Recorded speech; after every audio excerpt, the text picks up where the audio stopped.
Hey, and welcome. Sorry I'm late. This morning was challenging. Tools of the trade mug today. But anyway, I'm here. What's everybody doing? What happened this week? I put out a little video yesterday for the Irvine's Fuzz, which I've been talking about for a while. Doesn't have a lot of views, but that's always the case with fuzz pedals. Fuzz is the toughest one. It's predictable, the videos I put out for pedals. Overdrives and distortions, always fairly popular. Delays are next. Things like compressors, fuzzes, challenging, always challenging. Unless you do a comparison or a how to use sort of video. If it's just a video on a new fuzz and stuff, it can be challenging. But it's a great pedal. It's just a unique sound. I guess, fuzz is an acquired taste for people. Some people like it. There's a lot of people just like, oh, I'm not interested in that. They don't want to. See, right there, I see LRM guitar says not a fuzz fan. Is my mouse working? Yes, it is. One of the problems I had this morning, one of the mini challenges, was my Bluetooth keyboard wasn't hooked up. So when I got here, and I already had other things going on, but when I got here, my keyboard wouldn't connect to the computer via Bluetooth. It's my own fault, I think, because I got a new laptop last Sunday after I did my last Sunday live show. I had a laptop fail on me, a week and a half ago, so I needed a new one. So I got a new one, which I can tell you about if you're interested, and if you're shopping for computers, we can talk about computers. Yesterday, it's great. I've got it all set up. It was actually quite easy to get set up and get with my plugins and my software and get everything working and stuff. And I've been using it all week actually in here just to kind of test it. And, it's really good. I'm not done. I need to get a monitor for it. I might only have one computer, I'm thinking, is what I'm going to do, because I've always had two, a laptop and then a studio computer, which has been a great iMac. That's what I'm on right now. That works really, really well. But if I had a nice monitor in here that's the same size as this iMac, 27, and then I just use this laptop, I think I can get away with only one computer and even have two screens in here, the laptop screen and then the extra monitor. So that's kind of the way I'm thinking. Like I was thinking, I'm eventually going to have to replace two computers. Why? The laptop's so fast. It's like 10 core, 32 gig of RAM, terabyte drive, whatever, M1 Max chip. It's killer. So it doesn't work with everything yet.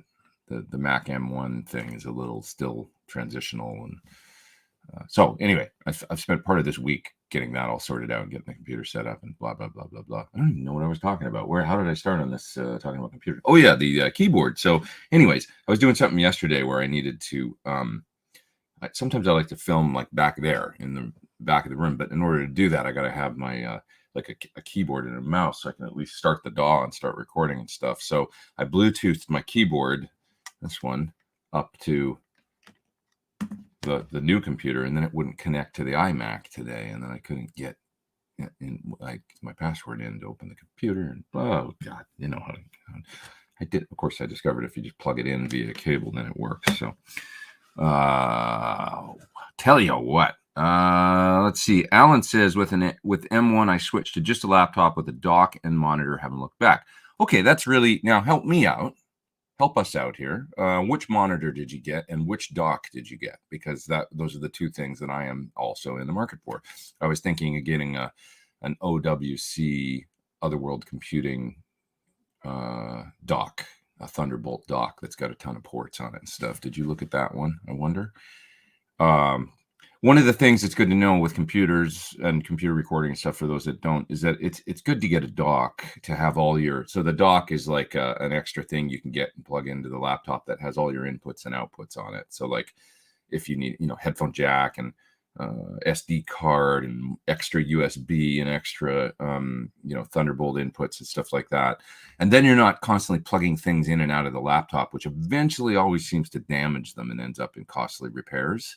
So instead, you put the stress on the dock by constantly, plugging and unplugging stuff into there, and you're only You're only then, needing to plug into one Thunderbolt input on your laptop with that dock, and that's the one that gets stressed, I guess, as opposed to all the, ins and outs. But I would be interested. So you say you've got a landing zone dock, had the most inputs and works amazing. Okay, great. See, you guys always help me out on here. I appreciate that. I'm gonna landing zone dock. Just making a note. I'm gonna look at that. And which monitor did you get, Alan? I wonder, because I would want to get probably just a 27. So who else we got here? Cup of Noodles is in Santa Barbara. I wish I was in Santa Barbara. Greetings from Santa Barbara. That's a beautiful town. For those that haven't been, what a great place. Yeah. Nice town. I could see retiring there. Sure, why not? Someday. All right, who else we got here? We got Brisley Adams in Bavaria.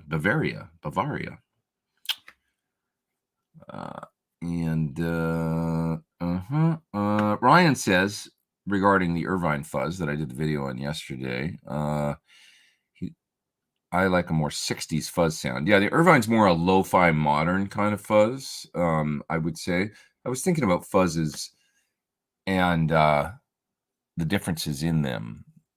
And I kind of solidified my thinking on it. Like, you've got your fuzz face and tone bender variety, those kinds of pedals. And they're more like what I consider to be blues or classic rock, just, by nature of the folks that use them, like, Jimmy Page or Hendrix or guys that were around at the time that were using those types of pedals. Even Pete Townsend was a fuzz player, when you consider that live at Leeds, he had wasn't a Super Fuzz or something. You would hit it for Leeds, which was really interesting because then he kind of moved away from that. I find that really interesting that he just kind of didn't do that anymore after the early 70s. Just got rid of the fuzz, and it was cool. It was a cool contrast, and that's my favorite era, by the way, of Pete Townsend tone, and maybe probably for a lot of people. I mean, the live at Leeds kind of tones that he would get around then were just so amazing, with SG and the high watt, and he had the fuzz, and that was like basically the rig. It was kind of neat.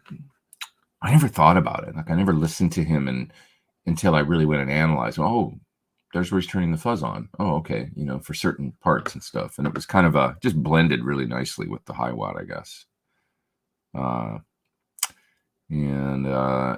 Anyways. And then, of course, getting into, when the Big Muff came around, stuff in Gilmore, and that, there's that classic rock thing, but also it had so much gain, and it had its own sound. And a different kind of, less primitive. It was more veering, well, it could sound pretty, like fuzz, but you could also kind of make it just sound like violin, like distortion. And so the Big Muff was very transitional, kind of big step forward, I think, for fuzz. And then, of course, indie bands, or alternative bands, or, would use it later on. So, anyways, who else we got here? Jerome's in Edmonton. And we got Tone Talk here. Did everybody watch the nice Tone Talk episode with Dave Navarro? I really enjoyed that the other day. Made me want to hang out with Dave Navarro. He seems like a great cat. Really nice dude.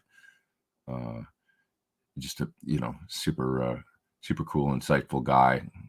Nice disposition and all that. And obviously really talented.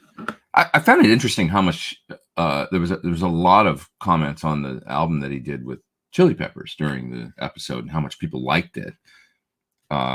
It was one of my favorites for sure, although it was a departure for them.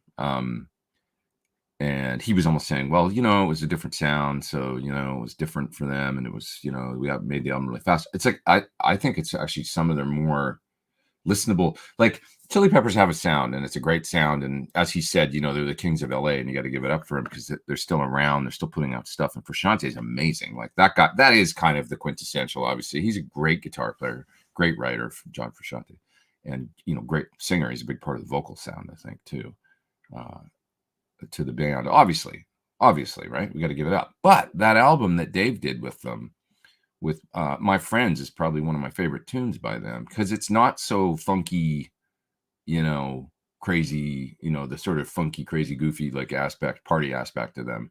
It's a little more I don't know. I mean, that song has a beautiful solo on it. Like, there's a lot of things to like about that tune and some of the other songs on that record. Wasn't that song how long must I separate my night? I don't believe it's bad.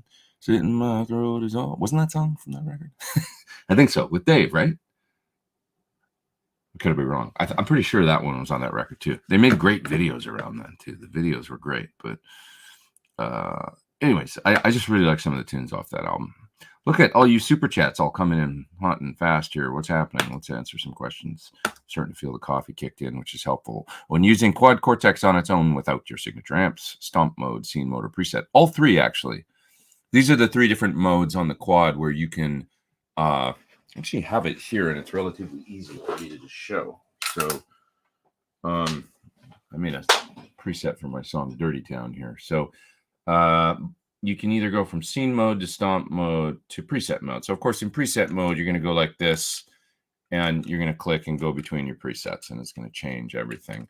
In scene mode, I can now switch on and off within a preset between different combinations of effects and different settings of effects. So like it'll change the, for instance, if I go to the delay in the preset here, and if you watch the knobs here, can you see that? I don't know if you can see that. It might not be showing, but it's, yeah, I think it is. I think you guys can see it's changing the settings and the knobs on the virtual knobs within the preset. So that's scene mode, where you can stay within a preset. And of course, there's spillover and everything. Like you're not losing any of the delay trails and stuff when you use that. So it's best to use scene mode if you can get away with it to change sounds, because it's just really cool. You don't have to go between preset. When you load a new preset, there's gonna be a little gap, and you're not gonna get spillover. So scene mode works great.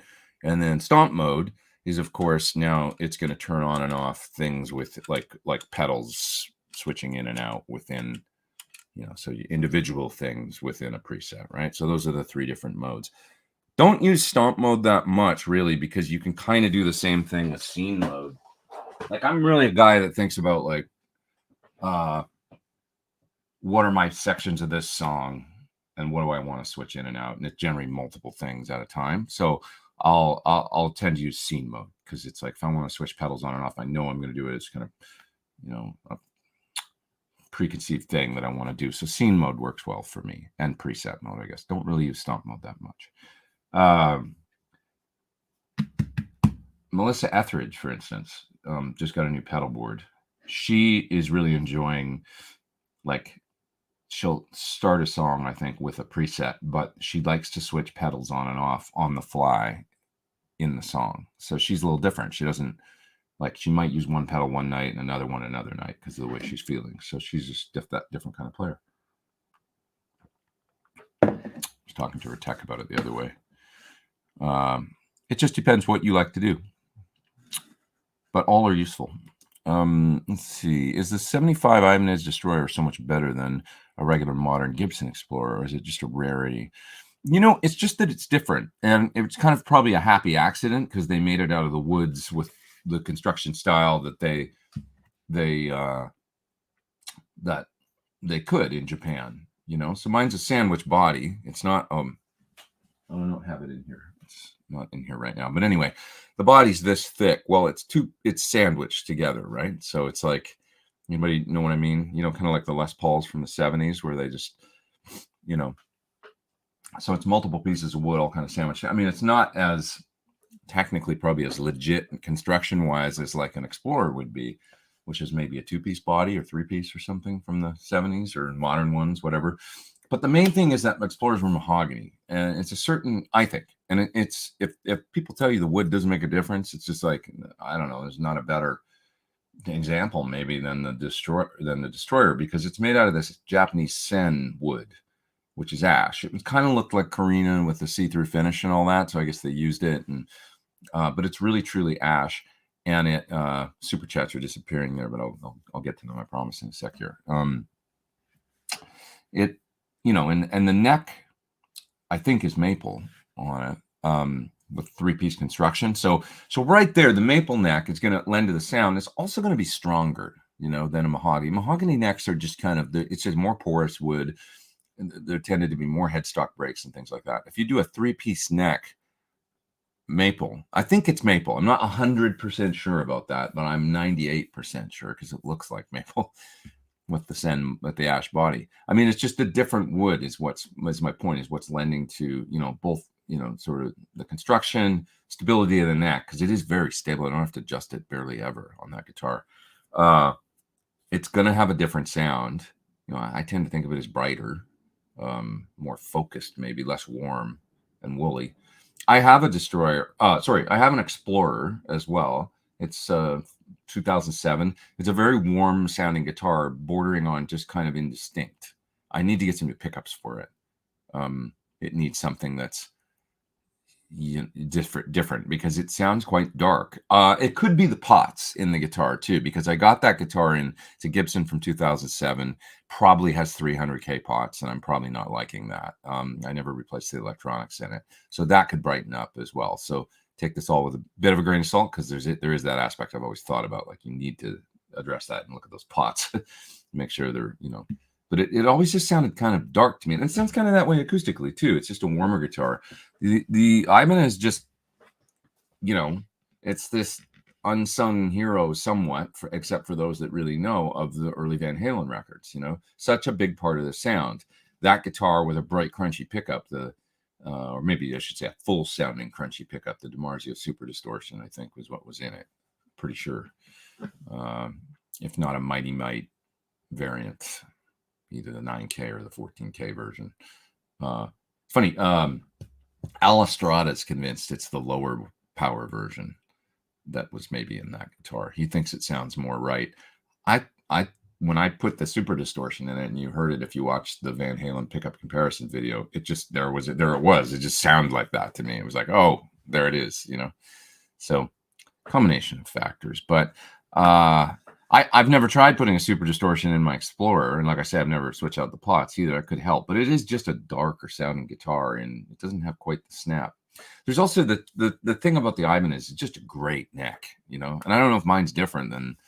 I've played Al Estrada's, actually. He has one. He has a great rocket roll that he actually prefers, the V style. Really, really nice guitar. They're just cool. I don't know. Just a really, like any guitar, it's a combination of things. Like how different really was a Charvel of the era from a Kramer of the era. They're similar. I mean, we're talking about the bolt-on neck Strat style super Strats with Floyds and stuff. But some people prefer one over the other. So it's just kind of interesting. Another super chat here from Modern Vintage. Due to the advantages of your new Mac and UA Apollo Unison, do you find the UA amp plugins through Heisey on your Apollo make it better, closer to real amp and cab than Axe-Fx 3 neural plugins or Kemper? The UA plugins are great. The neural plugins are also fantastic. I find probably my favorite amp, next to my PT100 plugins, amazing. I think, as well as some of the Friedman ones that are done for UA. The B15 for UA, if you play bass, is so stellar. But the neural ones are amazing too. I mean, listen to the Tone King one or the Soldano one. I mean, they're just great. Closer, I don't know. I think what is closer these days? It's when we're talking about the sound of a mic'd up guitar amp coming through a speaker, you can kind of nail that experience, I think, at least pretty damn close. At least sitting in front of studio monitors or, in headphones, you can get so close with plugins these days.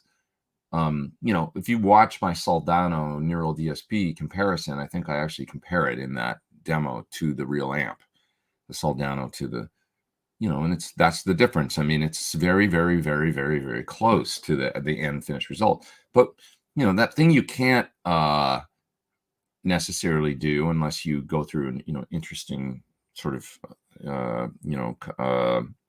hybrid rig or something, is use plugins to do the amp through the cabinet thing. Now, the other day on Tone Talk, Dave Navarro said it. He was really articulate about some of his ideas and stuff, and I really enjoyed the way that he explain things. And one of the things he explained was that for rock guitar, for his experience of what he wants to experience, he needs to hear it coming behind him. He needs to hear it coming out of monitors. He needs to hear it coming out of the PA, and he will have a better experience on stage and be more immersed in the music if he has all of that.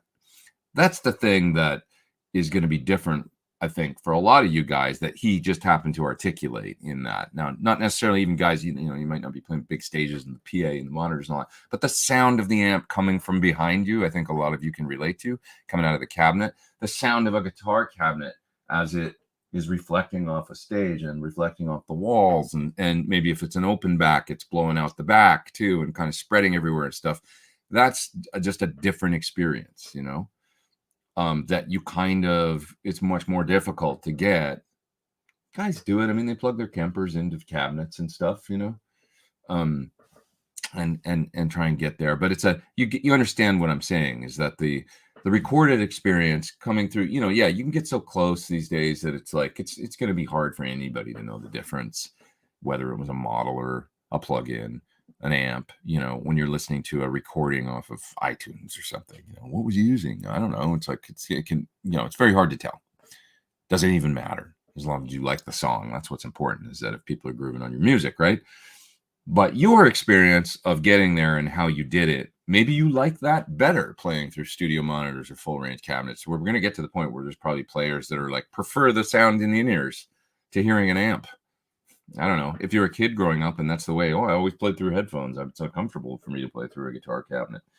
There's probably people like that now, but that's not necessarily it's not my feeling. I was like, yeah, team no in-ears the other day listening to Navarro talk about it. That's for me too. I mean, I don't like trying to justify it or fight it. I just know what I like, and I like hearing the cab too on stage, and maybe a bit in my monitor, and then hearing it come out of the PA and hearing the crowd and hearing the rest of the band and the ramps. And I just like that.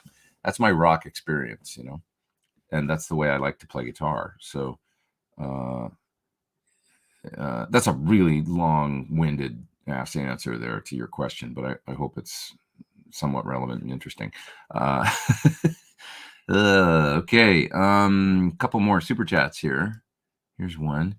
What to watch for with getting a dock is if you use clamshell mode, closing the laptop. Not all will wake the monitors. Oh, I see. So you're saying that if I have the laptop closed and I just want to use an external monitor, I understand what you're saying. Yeah, I appreciate that. Geez, you didn't have to super chat me for that. You're giving me good advice. Thank you. Yeah. Have you watched Metal Lords on Netflix? No, but I heard it was good. New Netflix movie about metal, right? I haven't seen that yet. Would like to see it. The big song on that record, talking about the Chili Peppers once again with Dave, was Airplane. Airplane was great, but there was three, really. There was that one and My Friends, and then the other one that I was talking about before. Like three pretty big songs, I don't think he gets his due for, like, what an interesting sort of, it's kind of weird for like a band, kind of unprecedented for somebody to come into a band, make a record with them, have at least a few hits off that record, be pretty big, and then just kind of leave. And then, they get a couple other guitar players. And like, I don't know if they had hits without Frusciante since then that were as big. Did they? I don't think so. Not that stick with me anyway, in my mind. I know there was a couple other, that fella Josh, I think, he was in the band for a number of years. But I don't know that they had hits, certainly not three that were like pretty popular singles. So we got to give Dave his, for credit for his tenure with that band. It was a pretty successful album, really, right? I think.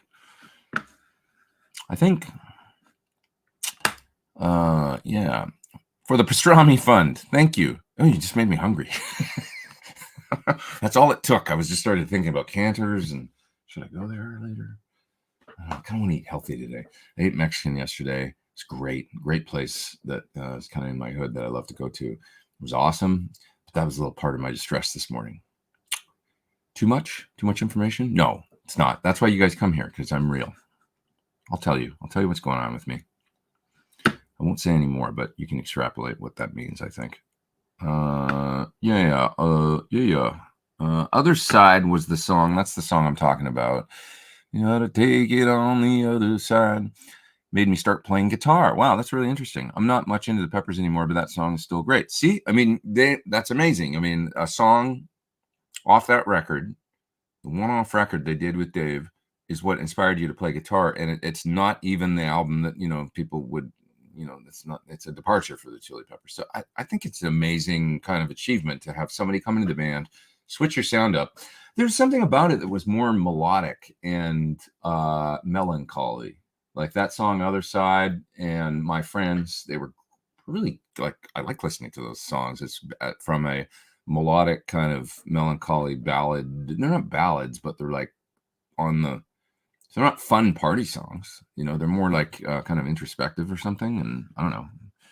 It's kind of like the mode they were in at the time, I guess. Really, really good tracks, in my opinion. Thank you, guys. Fellow Cold War kid, lots to worry about, including whether to get roasted maple or not. Hang in there. Perhaps you saw my tweet this morning. I won't talk about it, but dream my head last night. John says Pete pooped his trousers. No, I didn't do that. I've actually never done that. Anybody out there ever pooped their trousers? I have always made it. Boy, there's been some close calls, but I've always made it to the washroom. That's in my memory. Maybe I've blocked out a bad experience, but I'm pretty sure I've always made it. Other Side was on the Californication album. Okay, see, I'm obviously not that huge of a fan, but no, really? Was it? Other Side was on was it? Oh yeah, of course, because it's got that part in it, right? That's a different, yeah, right, totally different. That's for Shante. Right. Dark Necessities was probably the most notable of Josh's songs with the Chili's. So I don't remember that track. How'd that one go? I don't know. Can you sing it to me? No, you can't, because I'm the only one you guys can hear. Yeah. What else we got here? Let's see. Tone-wise, what's the difference between the SL67 and 68? Exact same thing you would expect from a 50-watt Marshall to a 100-watt. There's going to be a increase in volume that's noticeable, 3-4 dB, something like that, of just more. It's just going to be louder. Of course, both have a low power mode, so the 67 you can switch down to essentially probably somewhere 30-25 watts, something like that, and then you got a master there as well, so it's very controllable, the volume of that amp. But a 50-watt Marshall just kind of has a different kind of compression to it or something to me. They're not as the 100 watts, they still compress. They still have like this phase inverter distortion or something as you turn them up that isn't. Yeah, I mean, it can be set to be punchy, but the 50s just can be less. It's going to come on a little quicker. I did videos for both of them, and you can hear. I don't know. I like both sounds. I don't think they're radically different either. Did I show you guys this amp that I have back here? That's kind of hard to see, but there it is. There's not much to see anyway because it's just a black panel on top because it doesn't have the logo anymore. But I'm doing an Amps in the Zone video for that right now. And I started a track with it yesterday, and I did all the rhythm guitars as well as the bass through it because it has a channel labeled bass. So I thought, let's do the bass with it. I think I might have talked about it last week, but it's this really cool amp. Belongs to my pal Matt Bruck. It's basically Laney supergroup, but they made they made it for a store in London at the time called Music City. So it's be made in 70, 71, 72, something like that. And there was a shop called Music City. They wanted their own branded amplifiers, and they contracted Laney to make them. So it's really got a lot in common with just a Laney supergroup, which as you get into the circuit and look through it, kind of super bass, kind of JTM 4500. So there's a lot of Marshall going on in there, essentially, but with the components that would be more akin to super bass, JTM 4500, that kind of thing, but Partridge transformers. And so there's a little bit. It's like a mashup of Laney high watt Marshall. Sounds good, right? All that in theory, right? Well, it does sound good. It really kicks ass. Great sounding amp. Dave Friedman's done a couple mods to it, and so it's a little bit. It's still got the EQ and many things, like the super group / super bass style thing. It's more scooped sounding than a lead circuit amp. More bigger bottom end, top end, but he tightened up the front end just a little bit so that it because you'd turn it up and it would fuzz out pretty quick, which is maybe, when we consider the sound of Tony Iommi, maybe the most famous Laney supergroup user. Of course, he used a fuzz, but that big surly sound, very cool. But just the amp distorting on its own, it was a little like fall apart too early kind of thing. And I've been around long enough now and stuff and heard enough amps, Marshalls and different amps, where I know that when that is happening in the preamp, I know why it's doing it, because I've got this nice education from Dave and John Suhr and different people. And, so leaning the bass out in the front end enough to keep it tight, but keeping it kind of in the rest of the circuit, that kind of thing. That's kind of what his goal was with it, I think. And now it just sounds like this badass, like really great amalgamation, like I say, of Marshall, high watt, a little bit high watt going on, Laney, and it's just a great sounding amp, really. So anyways, I'm gonna do this video and just show you guys what it sounds like, because it's just a little cool, interesting little piece of English rock and roll history, I feel like, and it sounds really cool. Great with pedals too. Like, the interesting thing about the super bass circuit and that style of front end of the Marshall is that it does have the scoop kind of sound, and you can get a great rhythm guitar sound because it's got a little less forward mids than a lead circuit amp, like my SL68 or my 51 Marshall or something. It has just a little bit more of a hollow kind of rhythm sound, and then you can hit it with like a tube screamer, like my Maxon 808, my Apex 808 sounds amazing through it. The Klon styles sound amazing through it, and just filling in the mids, and so anyway, just great sounding amp. Yes, I know I made that mistake. Other Side was with Frusciante. Yeah, I just got my Chili Pepper songs mixed up, that's all. But My Friends was Dave, right? And so was what was the other song that I was singing? Airplane. It was a great song. Come on. Somebody said they didn't like it in here. I like that song. Aeroplane. Aeroplane. Airplane. Aeroplane. I liked it. Right? I'm not screwing that up, am I? Somebody tell me if I'm getting my guitar players, Chili Peppers songs, band members wrong. For stereo rack guitars, what amps pair well together? I have JCM 900 on right channel. Need another amp for left, going for AC/DC type sound. The 900, I would veer on the, my suggestion would be set it on the cleaner side, and turn it up loud for AC/DC. And then if you want another, is this for recording or for playing live, like a 2-amp rig? I just wonder. This, if you go by what they did, part of it's the guitars. So let's talk about that for just 2 seconds. An SG paired with, a Filtertron Gretsch with heavy strings and set kind of clean. Malcolm, once again, it's a nice, actually, segue from the last thing I was talking about. Malcolm like super bass amps, I think, at least in the early, that's what I always heard, was that he would gravitate towards those. And that totally makes sense because of that more scooped sound. You can turn it up to like 4 or 5 and it's a little more hollow sounding. And especially with that guitar, which doesn't quite have the output mid-range punch of something like, Angus's SG, more like it's a little more hollow sounding, a little more twangy, the Filtertron. So good, loud, clean, a little more scooped. You can kind of get there with a lot of different things. Super bass is really cool. Like, because it looks like with the 900, you've kind of got maybe the Angus covered on the right channel. So the other one, in my mind, he could have just as easily almost been, Pete Townshend's tone, high watt, would have been cool. Fender Bassman would be cool too. Like even my Bassman 50 head has that great kind of thing when you turn it up. For a modern amp, a Dirty Shirley would probably be really nice. It's kind of JTM 45 in the power amp and stuff with an 800 style preamp. That would probably sound really cool. But what you want to generally just do is get a fat, clean edge of breakup. Not clean, but you know what I mean. Like punchy edge of breakup kind of thing going. So I would say, an old, bassman through a 412. I'm talking about a silver face or black face bassman head, right? A super bass, or 1986 style Marshall, a high watt, something like that. Sound really cool. I love it when you see bands with high watts and Marshalls or high watts and Voxes. Like Sloan used to do that. Great Canadian band. One of the guitar players would play high watt sometimes, and it was just blended with the two different amps like that. High watt's always good in the mix of bands that I've heard it with. If you want to hear, I did an Amps in the Zone video, maybe the last one I did on that Dave Gilmore modded DR103 high watt.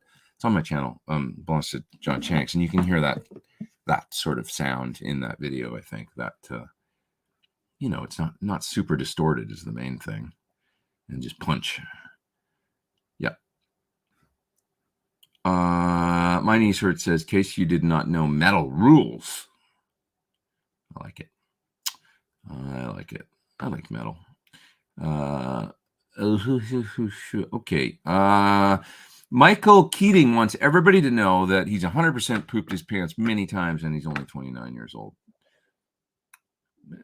It's okay, dude. I mean, things happen, I love that you guys are admitting this right now. This is great. I love the way the show's going right now. My knees hurt. I did poop my pants. I did. I like the way you say it too. I did poop my pants as an adult. I was sober too. And it wrecked his head for a few days. Oh man, so much pressure just to maintain and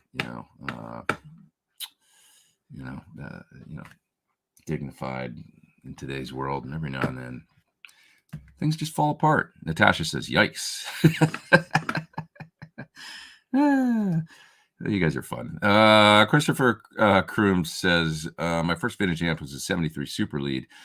When I was a kid, I found a 73 Super Lead in the local store, and it was $300, and I almost bought it and sent it to Jose. And I actually called Jose on the phone and spoke with him once. This would be around 1987, 88.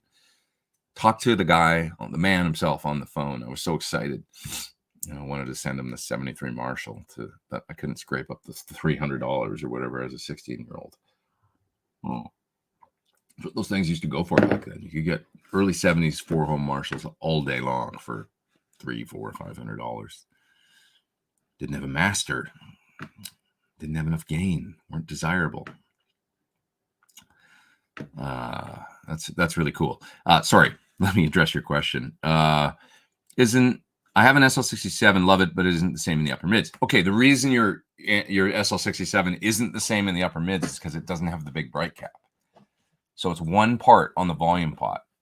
And watch my bright cap video and you'll hear the one part huge difference in sound. That was, I think, what I put on the thumbnail for the video. John opted to not put it on it. At this point, I think it's, they're thinking about that and whether or not they want it in the future. I think that may change in one shape, form or another. But nonetheless, it's such an easy mod that anybody could do it themselves, although you might just want to take it to a tech and have it done. But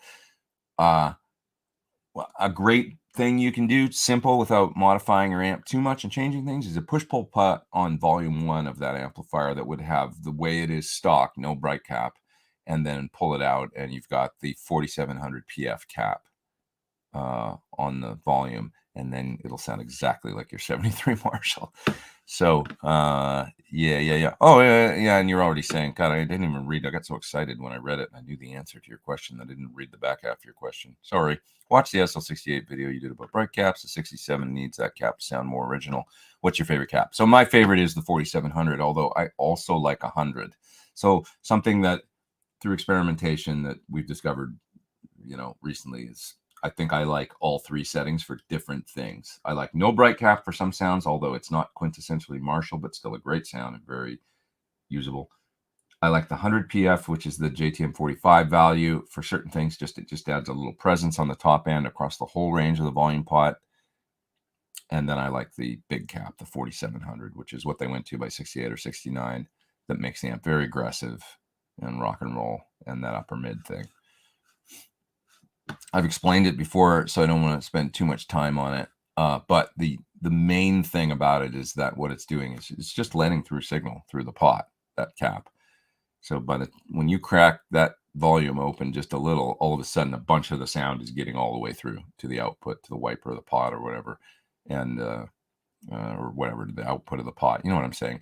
And that's why when you just turn it up a little bit, it's like, it's distorted already and loud. Yeah, because you've bypassed a whole bunch of the frequencies. You know, basically, they're bypassing the pot, just going all the way through. And then the more you turn it up, the more the sound fills in, because you're letting more low end into the signal to match up with that top end that's getting all the way through. By the time you hit about 5 on the volume, 6 now, it's like, oh, it sounds magic. You know, it's really cool.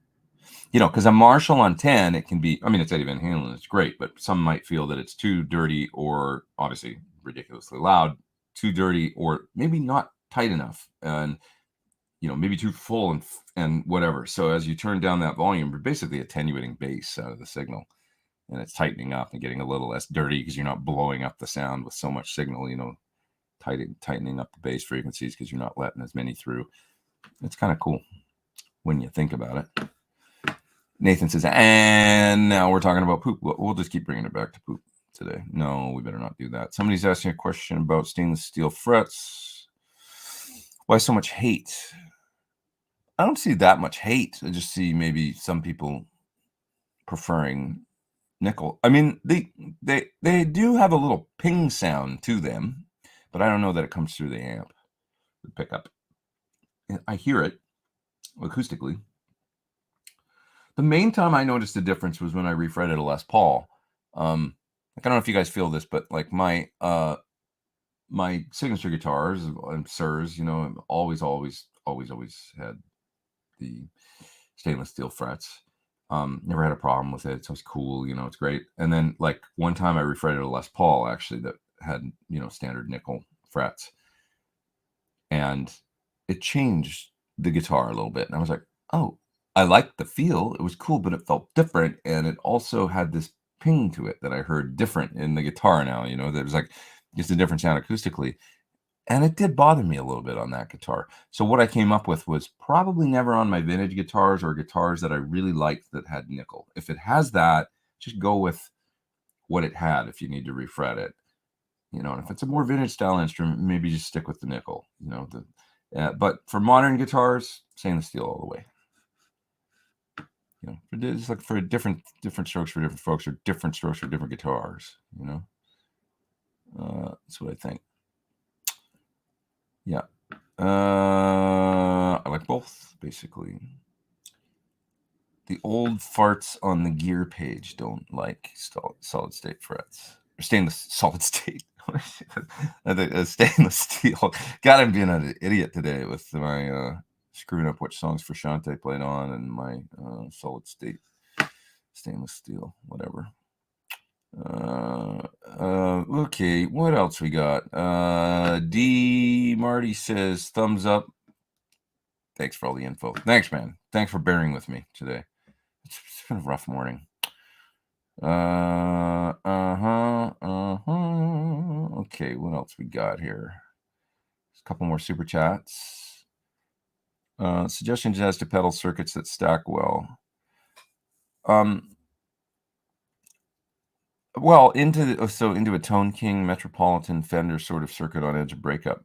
I mean, hitting that with my two favorites are Klons or Screamers, you know, basically. And it's like the Klon is more a lower mid sort of thing, and the Screamer has more of an upper mid and less low end voice. So it's like, where do you like your mids? But both of those will work really well. The other pedal that would probably work really well into that might be like a Blues Breaker derivative or something, or, you know, like a King of Tone, the Prince of Tone, the King of Tone. I really like the clean side of the Analog Man King of Tone, which is also, there's a single channel version called the Prince of Tone. That's just a beautiful sounding pedal, especially for rhythm. If you want just a little more hair and grind in the signal. You want it to sort of sound like a part of the amp. I really like that. I'm just looking around to see if there's anything else here I can recommend. I've got a Valbrook pedal here called a barbecue. It's basically an EQ with it's a 3-band EQ boost kind of pedal. Sounds really good because you can kind of tailor the boost, the EQ of the boost, and so I'm doing a video on that soon. Something like that is nice too. You know, not necessarily adding overdrive, but just kicking the front end of the amp. That new Source Audio Zeo pedal I have, I really love for that too. So that's one to think about too for a boost into the front end of an amp like that. So there's a bunch. The Rocket Archer with the Jeff Beck mods on it. That's my. It's hard for me to get away from. Like I really just like that sound, kicking the front end of so many different amps. It's, you know, I became a Klon guy, I guess. I don't know, via the Archer, because I've never owned a real Klon. I never trust an electric guitar that doesn't sound good unplugged. It's how I became Les Paul guy. I tried one for the first time, converted.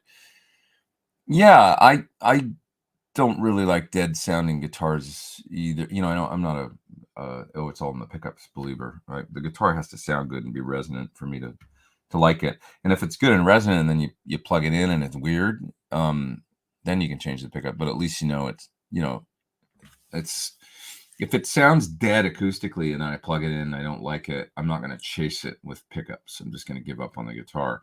If it sounds good acoustically and then I plug it in and I don't like the sound that much, or I at least feel it could be better, then I'll chase it with pickups. Does that make sense? So it all starts with the guitar's got to be resonant and ring and sound really cool. So here's a cool comment / post / super chat / whatever you want to call it. Pete, can we talk about Keith Scott? Absolutely. What's a good strategy for solos for pop tunes? Cuts like a knife amazes me. So it's melodic. Did they sing the na na na na na na na na na, you know, and then he kind of riffs bluesy off that. Great solo too, the kind of, you know, but he does play that on the guitar, and I wonder if he played it first and then they sang it, or which. But anyways, he reminds me, I say sometimes that I know the bass player that plays with Brian now, Saul. I used to tour with him a little bit and stuff, and I saw him a couple weeks ago and we talked about Keith. I said I'd really love to meet Keith one of these days, because, you know, I'm a big fan, admirer of his work. And I said he's like the Canadian Mike Campbell. You know, he just always played the right thing. He was the right-hand man of, you know, as Mike was Tom Petty and the Heartbreakers. You know, he was Bryan Adams, or Steve Stevens is another perfect example. A big part of that sound, I think, has got to do with Keith, and so we got to give him his credit. And always great tones too. You know, whether he was using JCM 900s, which I think he used a lot live, you know, or you know, reportedly Foxes and a Trainwreck, you know, on some of that early stuff. And you know, I'm pretty good friends with Bob Clearmountain, and he's the guy that recorded a lot of that stuff as well and mixed, of course. So he's got a lot of stories about Keith, and you know, long time relationship with Bryan Adams, you know, mixing and engineering so many of those great records. Anyways, remember that song "It's Only Love"? I think that's probably Brian playing that rhythm part. I'm not 100% sure about that, but with Tina Turner, you know, the duet, I always love that rhythm sound too. And I think that's AC30. AC30. I think that's AC30. I was going to say it like that. It's probably an AC30. What else we got here? Let's see. Keith Scott plays perfect solos for song. Agreed. You know, many of the guitar players of that era. Let's talk about Elliot Easton. You know, just the greatest solos for the song. That was, if there's going to be a solo, and there usually was back then, it's got to be great. I mean, I love the solo on Hot Blooded. You know, I love the solo on, you know, Foreigner. I love the solo on,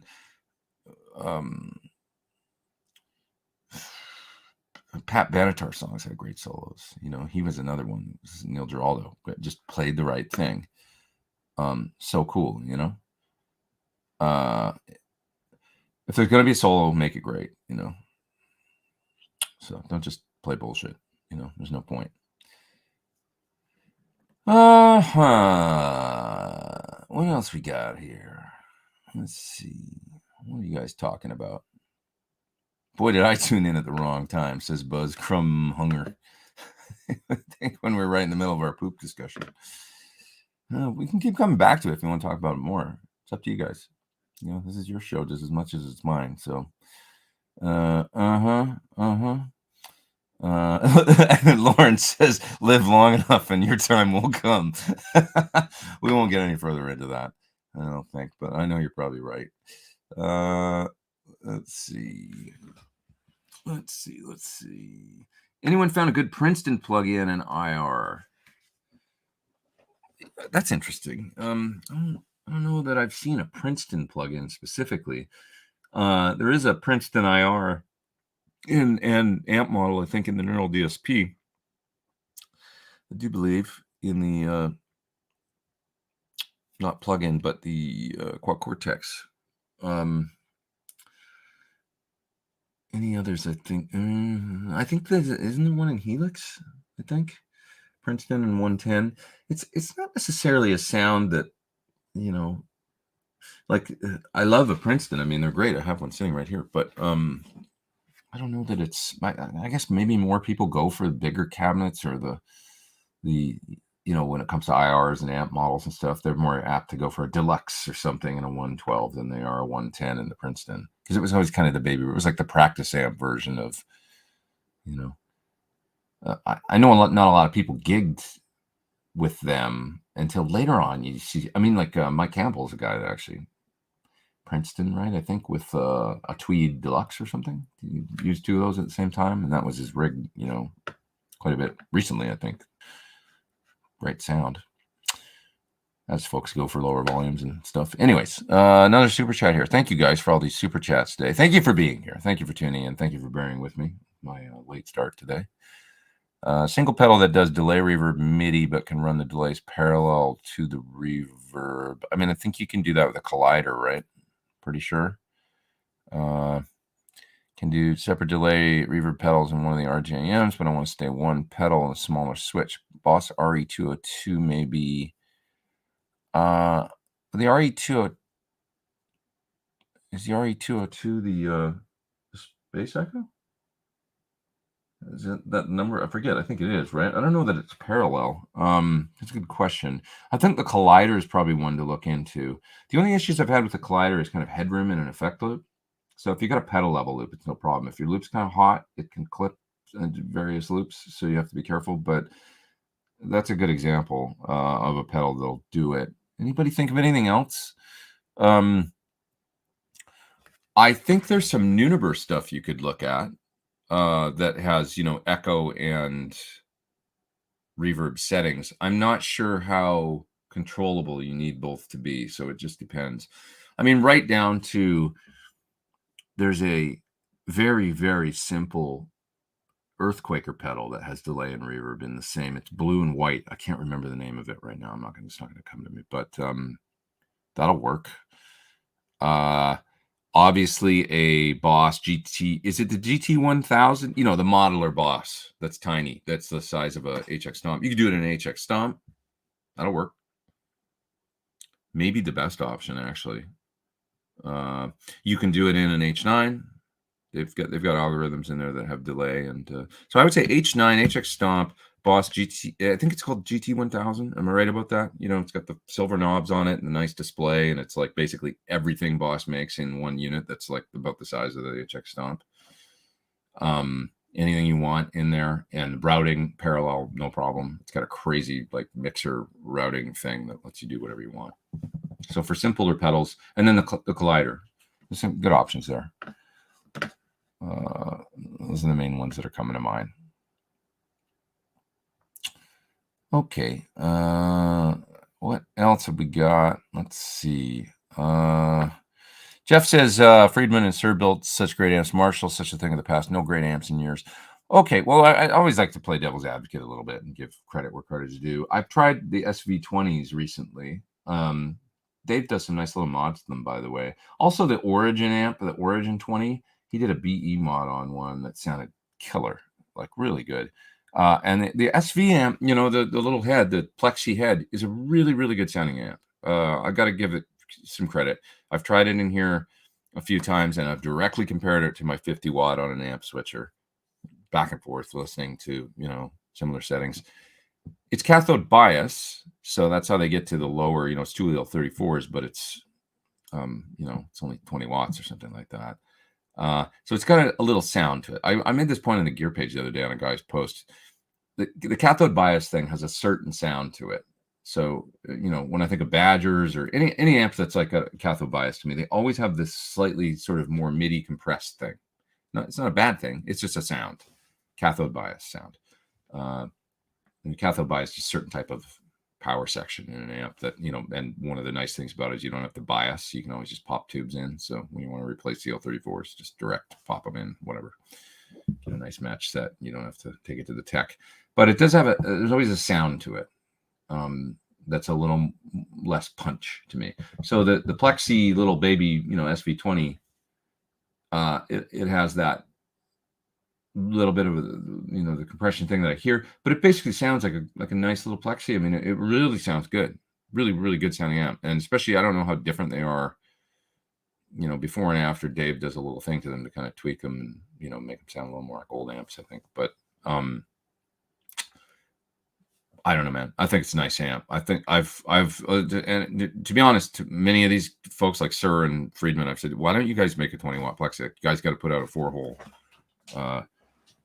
and I know they're busy doing other stuff, but nobody's done it yet, really. Like, there's a few out there in the market. There's I think the Cornell, they make one, maybe Masonette, right? Germino had one. But I don't feel like there's been a major or even a mid-level amp manufacturer that's really capitalized on the let's get a 20 watt Plexi out there. That's true Plexi, not with a bunch of bells and whistles and stuff. Just a 4-hole Marshall with the proper front end circuit, 20 watts. Put it out there. Marshall did it. They were like, hey, and they did it with the 800 too. And I think those things have kind of done well for them. Sort of sold like hotcakes. So I'll give them credit for that one amp.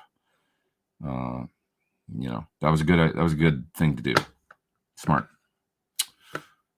So, yeah. What's the best amp plug-in for metal sounds? Doesn't Line 6 have the new? I've got a license for it, and I got to install it. The Metallurgy thing. It sounds good in the clips I've heard. So I'm going to give that a listen. Also, of course, Neural DSP is, seems to be kind of reigning supreme in the amp plug-in metal market these days, right? So Gojira, John Petrucci, they've all got their signature. They call them what do they call them? Archetype. So they've got their through. The Gojira one sounds amazing through Neural. And each of them will have like a few different amps kind of modeled in there. Mostly dirty stuff. Each of them probably have some sort of clean sound, but mostly dirty, with some cool effects and stuff that you can, they're just killer. I missed somebody's super chat. Rumi, sorry, dude. Was it, let me see if I can find it real quick here. Just go through. Rumi, oh, sorry, dude. There it is right there. Oh, no, I didn't miss your super chat. Maybe I'm just way back in the chat, and that's why, because I didn't address it yet. Oh, yeah, I am, aren't I? I'm way back. I love how active you guys are in the chat, but sometimes I miss your... There's another one from Shoes Guitar just saying, hey, thanks, man. All this is helping me. I got to buy new coffee beans. I just put beans in the machine and dumped the bag out. It's empty, so you guys are keeping me fueled for next week.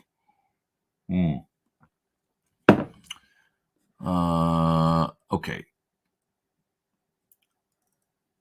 I'm just going to head down to some other super chats here, but in the meantime, of course, get some other questions because they're just as important to me. What do you think about the overdriver of Solo Sound? What's that? Sola Sound. Oh, Sola Sound overdriver. Is that like the Color Sound overdriver? Is that the same thing? If it's the one I'm thinking of, the original kind of like the first that's like the Jeff Beck overdrive. I did a review of a pedal. I'm talking Jeff Beck in the 70s. I did a review of a pedal from what's the company that make pickups? A Throwback, and they had line of pedals. I think that's who it was, guys. It's going back almost 10 years, so it's hard for me to remember sometimes. But they had a Color Sound overdriver It was cool. It was like kind of like a natural sounding, almost blues breakery. I don't know how to describe it. That's my memory of it. It was sort of a primitive sound, but definitely not a fuzz. It was an overdrive, not real sophisticated, but cool. It was cool. There was nothing else then when they made that thing. I think that might be the first overdrive pedal. Pretty sure. Okay, what else we got here? Running both an API A2D and UAD aux, which I know you use as well, and want to run them both SPDIF into my Apollo Twin. How are you running yours? I don't do either anymore, to be honest. I take the analog outs, so you can pick one or the other. SPDIF. I'm not sure there's a way to. It's a little above my pay grade. I'm not sure there's a way to run two things SPDIF into one SPDIF. Is there a way you can combine two into one splitter kind of thing? Not really sure about that. Oh, well, I would say does the A2D have a SPDIF in so that you could go into it and then come out of it? But I don't know, man. Kind of complicated. I just use the analog outs now. I used to really like the A2D converter. It sounded really good to me, but it's also really old. Take that into consideration, that the latest, if you've got a newer Apollo, converters in it could be better than whatever API was doing 15 years ago, because I don't think they've updated it since then. It was a 24-bit converter of some sort. I'm sitting here looking at my A2D. I mean, when I think about it, I had that thing in like 2008 or 9 or something. I've had that A2D since then. Just my point being that the converters have come a long way since then. And I think you're just fine, probably. What I would probably do is run the aux SPDIF into the UA interface, and then use the A2D. Just use the analog outs. That's the way I would go with it. You can do some recordings and try and see if you can hear the difference. I did notice the difference at the time with my original interface, and I liked the sound of the A2D's converter.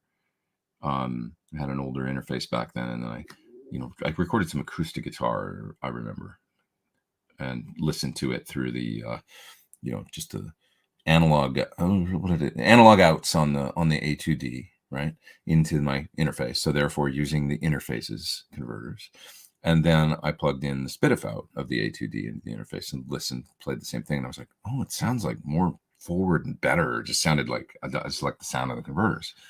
I was like, oh no, one more thing to think about. Now I think about less. What's your opinion of the brown box? If I use this, can I connect all my amps to it? I don't know. That's a question for the manufacturer. It's going to drop the voltage to the brown box. For those that don't know, is a kind of like set sort of variac sort of thing that allows you to, vintage amps. They're not meant to see 120 or sometimes more, 125, whatever's coming out of your wall these days. They were really meant for 110. And this is a box that just drops the voltage 10 to 20 volt. Is it variable? I just can't remember. I know you can't go lower than 100. I don't think it's not going to go down to 90 like a variac does, but it's cool. I don't know. You'd have to ask somebody more technical than me, like Friedman or something, like if there's any advantage to using a brown box over just a regular old variac, because I'm just not sure. But I do like the idea. One thing about the amp back there that I'm making the amps in the zone video on, for those that were here earlier, that the Music City amp, I'm variacing it down to 100 because it super high plate voltage, like it's above 500 on the plates on the tubes. If especially if it's at 120, it'll take tubes out. So almost nothing works in it. One tube that handles really high plate voltage as well are old Svetlanas, the original. So it's got old, 90s or early 2000s or whatever Svetlana before Mike Matthews bought them out, the name and all that. And those will handle the plate voltages that that thing will put out. So it's like 500 volts, even the way I'm got it variac down to 100 volts. So yeah. Let's see. Do you recommend plugins for your guitar tracks after you record your amps, compression or EQ? I don't really do that much. A little bit of EQ sometimes where I'll shelve off, low end below, say 70, 80, 100, 120, depending on the part. And many times I just use the Logic plugin. I do like if I'm getting really geeky on guitar tracks, like mixing for an album or something. There's this Mag EQ, MAAG. It's a UAD plugin, but it also exists in the physical realm. That has a really great thing. From it's kind of like a broad EQ. The 2K band is really nice for making solos cut, and it just sounds really musical. So I like the Mag EQ a lot. I like Neve EQ sometimes on guitar because it's just real forgiving. Doesn't sound, you can bring up high end and it doesn't take your head off kind of or sound weird. So just like on a 1073, UAD 1073 plugin or something, just that, like even just the 12K band, because who knows where it starts. It's so broad, those EQs, and you can kind of just bring a little bit in. It adds a little air, The SSL EQ. I mean, I know guys like Tom Lord Alge and stuff, Chris Lord Alge. Maybe Chris Lord Alge more so, but like 8K, they just like it's like on like punk rock guitars and stuff like that, pop punk, so an SSL it's great for the surgical, you can get in there and do that. So all those are nice when I'm doing records and stuff, which I haven't done for a while, like my own. I might tend to use those more. Like I say, if I want the real broad musical, not surgical, then the 1073 is great. And this is kind of typical answers. If I want to get surgical, then the SSL 4000 channel. And they've also got the compressor built in, on the 4000, so you can get in there. And if you're doing clean guitars or whatever, you can just add a little bit of that, where you see it like kicking down, -3 or whatever when you set the threshold. It's very forgiving and transparent. Sounds really good. Oh, Pultecs, of course. A Pultec can be fantastic. You just kind of put a Pultec on anything and it just sounds better running through it. So it was one of those things that just had a beautiful sound, like whatever's going on with the, I don't know, transformers or whatever in the circuit, but it's once again kind of like even more, less surgical, more the super broad, just, you go to the 5K band or whatever and just start bringing it up or whatever. And it's just some clarity on the top end, or, the 100 hertz on guitars, just pull that up a little bit. It's like just adding a nice thing. The other one that, okay, you're making me think of all kinds of ones I use actually from time to time. Kush EQ has this one, Kush effects or Kush plugins, spelled Kush, like you would think. They've got this great EQ. What the heck is that thing called? I'm going to find the name of it. Clarifier or something. What a great sounding EQ for adding, just kind of like lifting the veil off of guitars. Clariphonic, I think. You need to look it up. It's called the Clariphonic. Look for that thing. It's just top end, really, is all it does, but it does it in a really beautiful way. Steve Stevens turned me on to that one. Really great sounding, for kind of lifting the veil on sounds. Okay, so check out all those.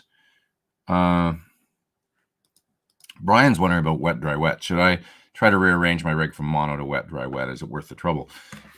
When you play stereo on your own and you hear it and it's like, oh God, it sounds so good and it's kind of inspiring and fun, that's great. Yes, it's more trouble, more gear, more stuff. It also depends on the kind of band you're in. So if you're in a band with a bunch of other people, I don't really think it's worth it. That's my short answer. That's my experience from literally playing with Don Henley with a wet, dry, wet rig. Playing with Melissa Etheridge, it actually worked really well because we were either a keyboards, bass, drums, guitar thing, or sometimes just bass, drums, guitar with her on acoustic. Great in that band because I could fill space. I was the only guitar player that was playing electric most of the time, and stereo delays and stuff. It really flushed out the sound in a really cool way. So when you see these guitar players that do it, Eddie Van Halen, right? Wet, dry, wet. For the whole latter half of his career, only guitar player in the band, really. And I mean, Sammy played a little later on, but really the massive guitar sound was a big part of their, filling up he always wanted the guitar to fill both speakers and be like, kind of the opposite of what we dug about the early Van Halen in the left side with the reverb over, it was like a primitive way where they were trying to, he didn't want to overdub.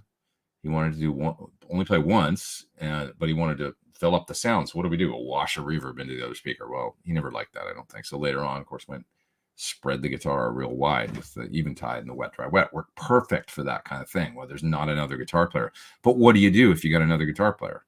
Now you're filling up the whole, thing. So that's what I would say to you is like, are you in a band or a situation where there's keyboards and another guitar? In that case, just stay mono. It's better to occupy your space in the band. If you're the only player, it could be cool. So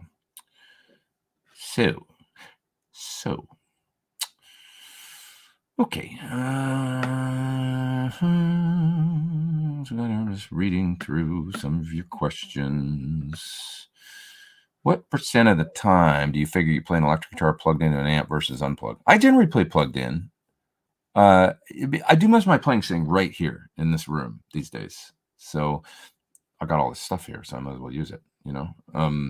If I'm home, I don't play that much at home these days. I'll come here and play. I come here and play, and then I go home and I watch television shows. Honestly, and chill out, and then fall asleep. And then I come back here in the morning. It's kind of the way it's gone.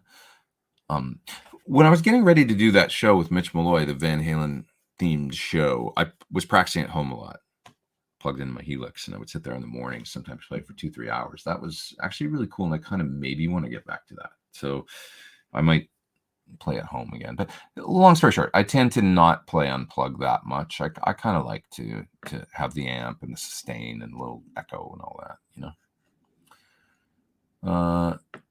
Yeah, Romy says, quite honestly, I'm afraid to use my old Marshalls for fear of getting electrocuted. There's nothing to worry about.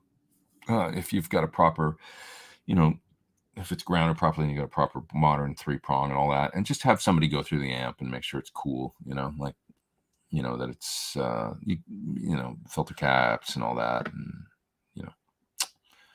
And, Lauren says, how did the recent project with Bob Clearmountain go? It went great. I still can't tell you what it is because it hasn't been announced yet, but it'll be coming out soon. So I'll tell you more. Bob's a genius. It's always nice to work with him. He's so nice and just his easy demeanor, and he's almost like Bob's the nicest combination of like he knows that he's he knows what he's capable of, and he knows what he likes, and he knows what he's a little like Sir in some ways. It's almost like a quiet confidence or something, but you never get an ego from them really. It's just like nice people or whatever, and but that that they know what they're doing, so it's like a really interesting combination. And just Bob's he's just a great guy. I love him and his wife are coolest people. Anyway, more soon, maybe in a week. Probably by next week I'll be able to tell you. Next Sunday. Yeah. Let's see. What else have we got here? I saw you sent Kim. Oh yeah, that's a nice thing to talk about. Kim Mitchell put up the great Kim Mitchell from Canada put up a little video this week using the PT15 IR. Looks and sounds like he really liked it. As far as I know, he really digs it. Yeah. I haven't talked too much with him about it.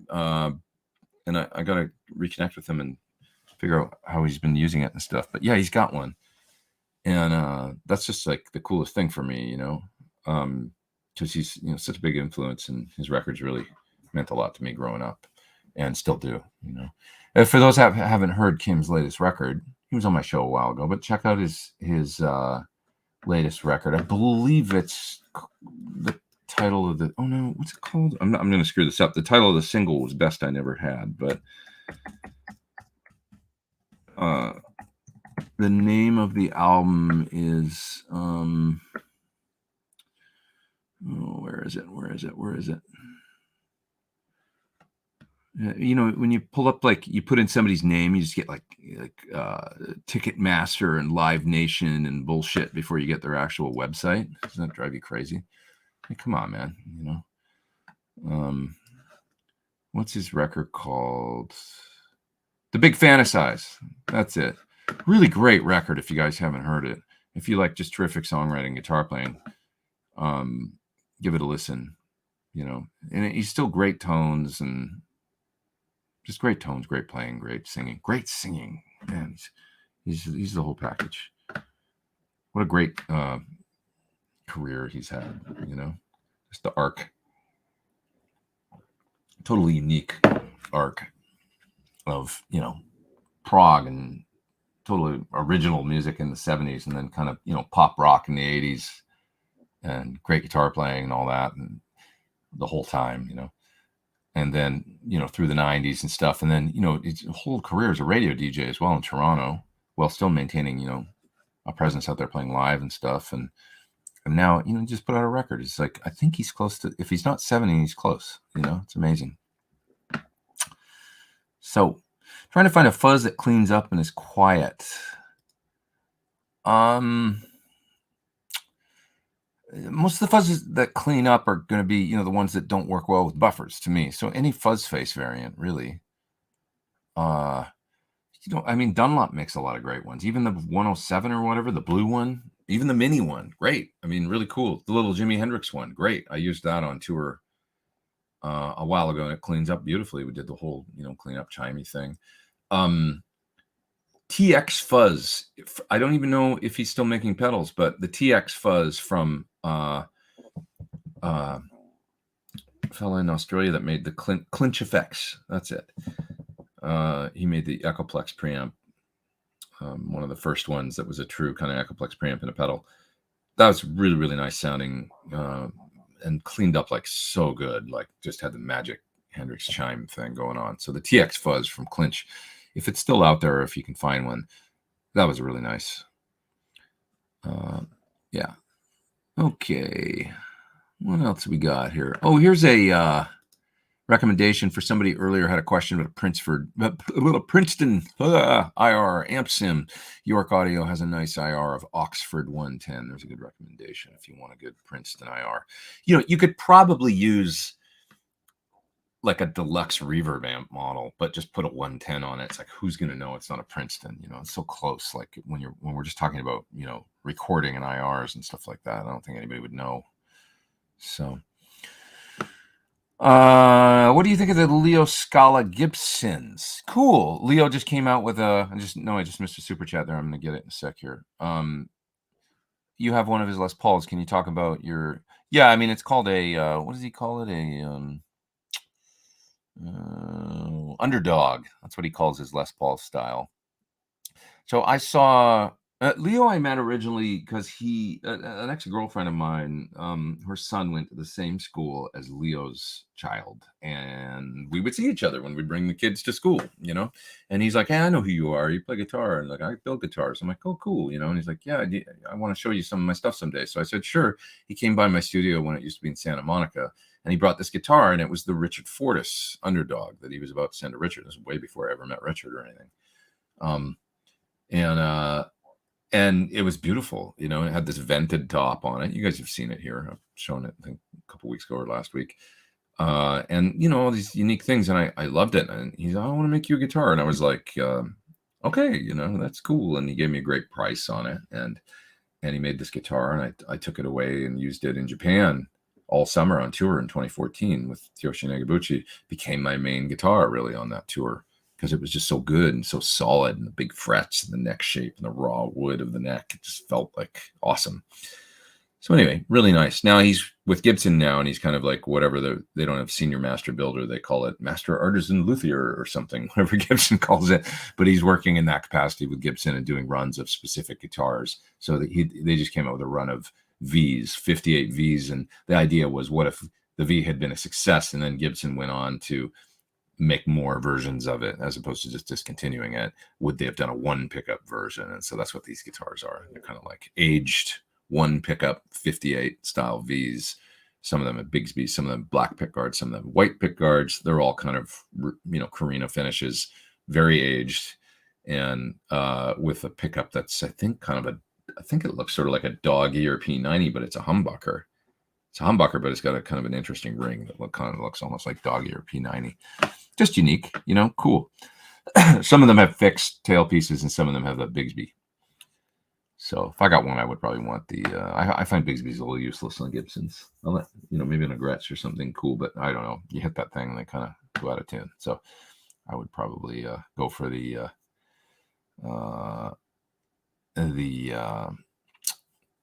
more fixed, version. But yeah, Leo, he's a real artist. He's a unique guy. That his guitars are, each one is unique, and there's a lot of his metal work and things that he does that goes into each one. He's an artist and a guitar builder. I don't think he's concerned with making, he's like the opposite of Sir in some ways. Sir likes things that are very perfect and kind of pristine, not a scratch on them, like just perfect. He's Sir's not really into the whole relic thing and stuff. He's more about, like, as he describes it, when Fender figured out how to make relics, he was there then. And they figured out that people actually want them and will buy them. And Fender was like, you mean we can get rid of all these scratch bridges that we can't use? Because they're like, they were just like, this is amazing. We can hack up a guitar and people will buy it and actually maybe pay more for it. And he found that kind of ludicrous at the time, I think. And there's a certain segment of, buyers out there that I think feel the same way. Like, age of the guitar myself, I don't want that. So, different strokes for different folks, right? Leo's very into the, the process of the, he doesn't care about. I think he just doesn't really care about making a perfect guitar in the and not a scratch on it kind of guitar. I mean, perfect. What's perfect mean? His vision is each one is kind of an individual piece of art. I think that is, it's just different. It's the way that different people think about going about the same thing. I guess making an instrument. So. He strikes me as the kind of guy that's perfectly content to be a small, like, I'll make 10 guitars a year and each one will be very unique and special, and very, with a kind of like, whereas John's more like, I'm going to make however many guitars I'm going to make a year and everyone has to be perfect and be what his vision of perfect, which is like not a, it's set up perfectly. It's got the, all the stuff like playability and the finish is flawless and all that. That's more his different mentality about how going about a similar or same thing, really. So, all right. Ben says that he's got, what's up, Ben? How are you? I haven't even said hi yet today. Hi, Ben. He's got Charles Green joining him on his channel, telling more stories from his time working at the Whiskey A Go-Go. He's probably got some stories. He worked at the Whiskey. Crazy stories. Ryan with a super chat. Thanks for the Sunday Live. Thank you for being here, man. Have you tried running the Quad Cortex or something like the Synergy Power Amp into a 212 to get the real amp in the room? Well, yeah, when I did the gig with Mitch, which you can hear on YouTube, a bunch of those songs, all Van Halen songs, I was running the quad with a capture of my SL68 with no cab sim or anything. I was just running right into cabinets. So I used a Matrix Power Amp into 3 412s, Eddie Van Halen style, wet, dry, wet. And it was cool, I would probably do it differently next time. I would go stereo, just 2 cabs. And then I would run the second 2 outputs with IRs to the house. Because you know what? The sound, although it sounds great, I'm very happy with the sound on the recordings. But I even knew this at the time. It's like, it's not going to be, like, you just put 357s on 3 412s and they kind of get placed in just about the right position, but it's sound check. You don't have a ton of time and you got a lot of things to do. It's not going to be as perfect as a great IR going to the house, and I knew that already, but I don't know why. So anyways, doing it again, I kind of reconfigured the presets for that. If I was going to do it again to a power amp and 2 cabs so that I got on stage sound, and then 2 outputs with IRs added that I could send to the house. So that would be kind of the way I would do it, I think. Oh yeah, here's another recommendation for a delay and reverb. New X Atlantic. That does have delay and reverb in the same pedal, and it works quite well.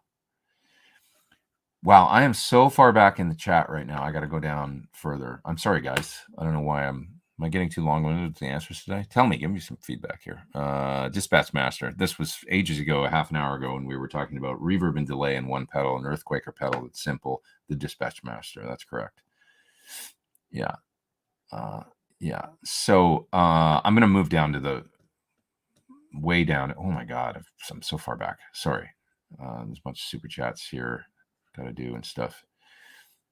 I'm slacking off here. I'm going to try and go faster. Did you watch Vi's Teeth to Hydra video? I didn't yet. Dave Friedman was talking about it, how great it was. I got to check it out because Dave was like, it's unbelievable. And so I got to watch it. I will watch. I will. Yeah.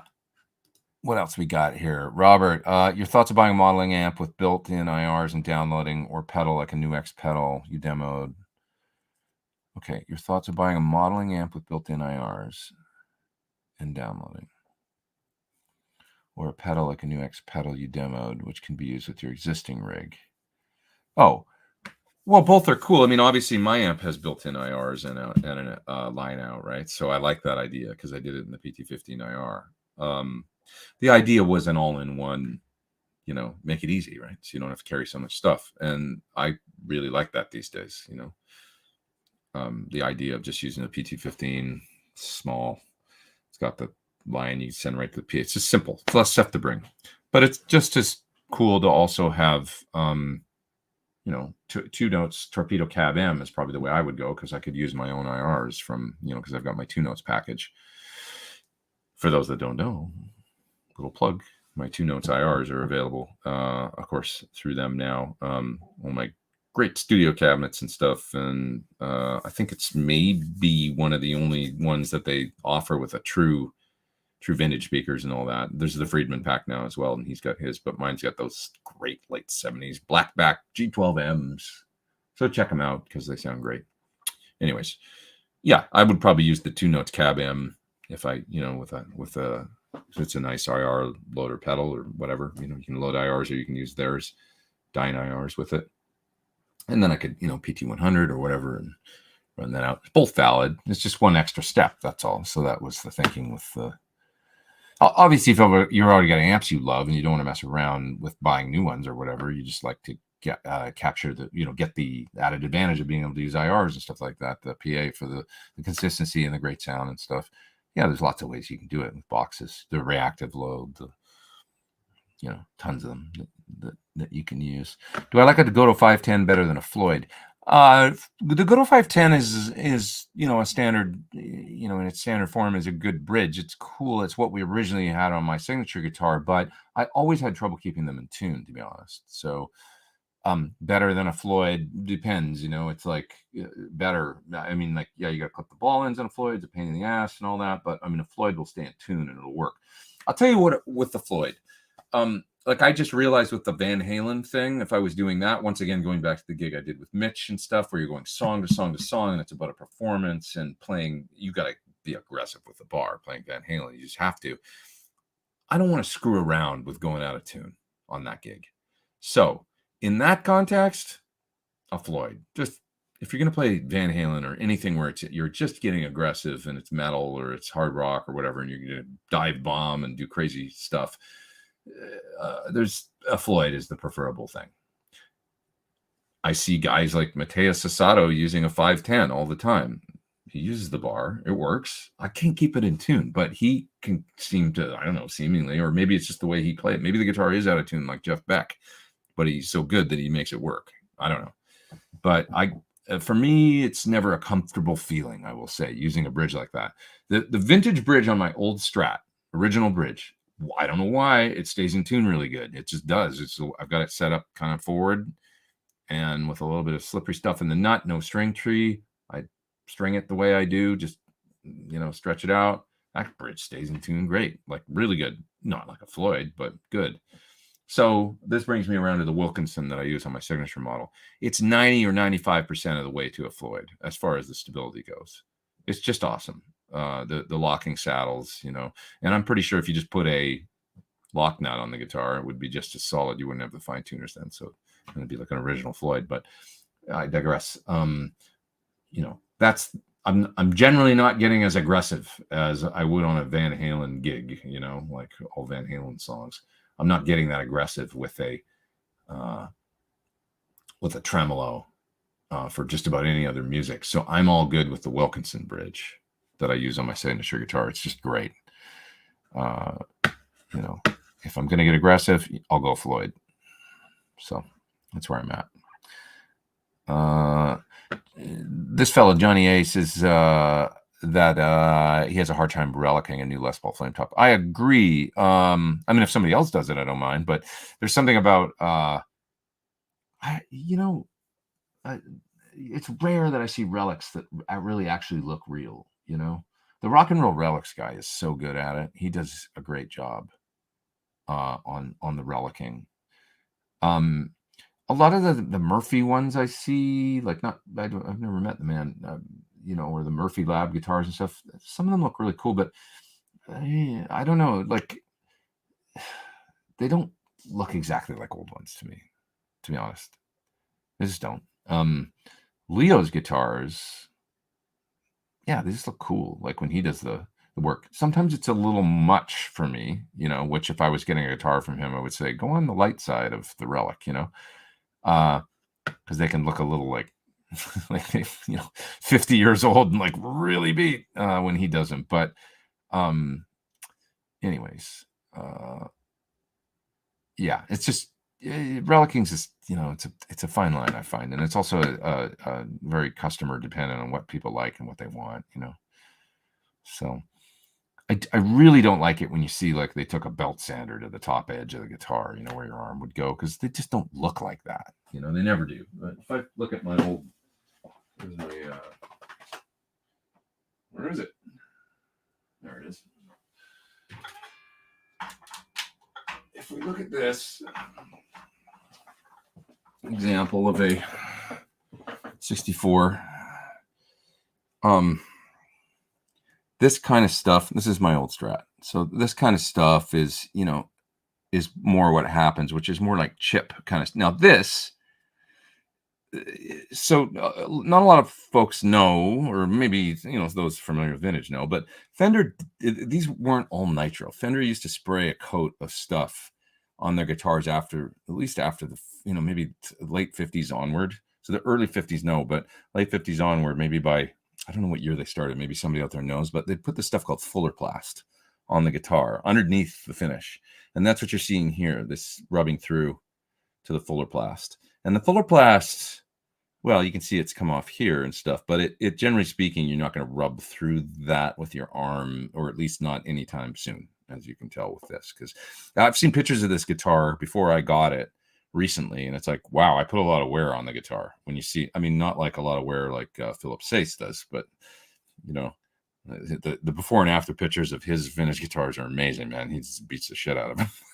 like wow, like over 10-15 years, the finish is gone on his guitars, from when he got them. But anyway, you can see I've rubbed all the red out here and gone through whatever yellow was painted on top and straight through the Fuller Plast. So that's what this is. But you can see how it's a very jagged kind of imperfect edge around there, right? The way that's, and the way the red gets brighter here and stuff, because I've gone through the top coat or whatever, and you're just hitting the red right there. So it's just interesting. But this level of like, when you look at all the edges on this guitar and stuff, and the way that it's, and this whole business that happens here, with the pick and stuff, it's just really hard I haven't seen too many people duplicate it properly.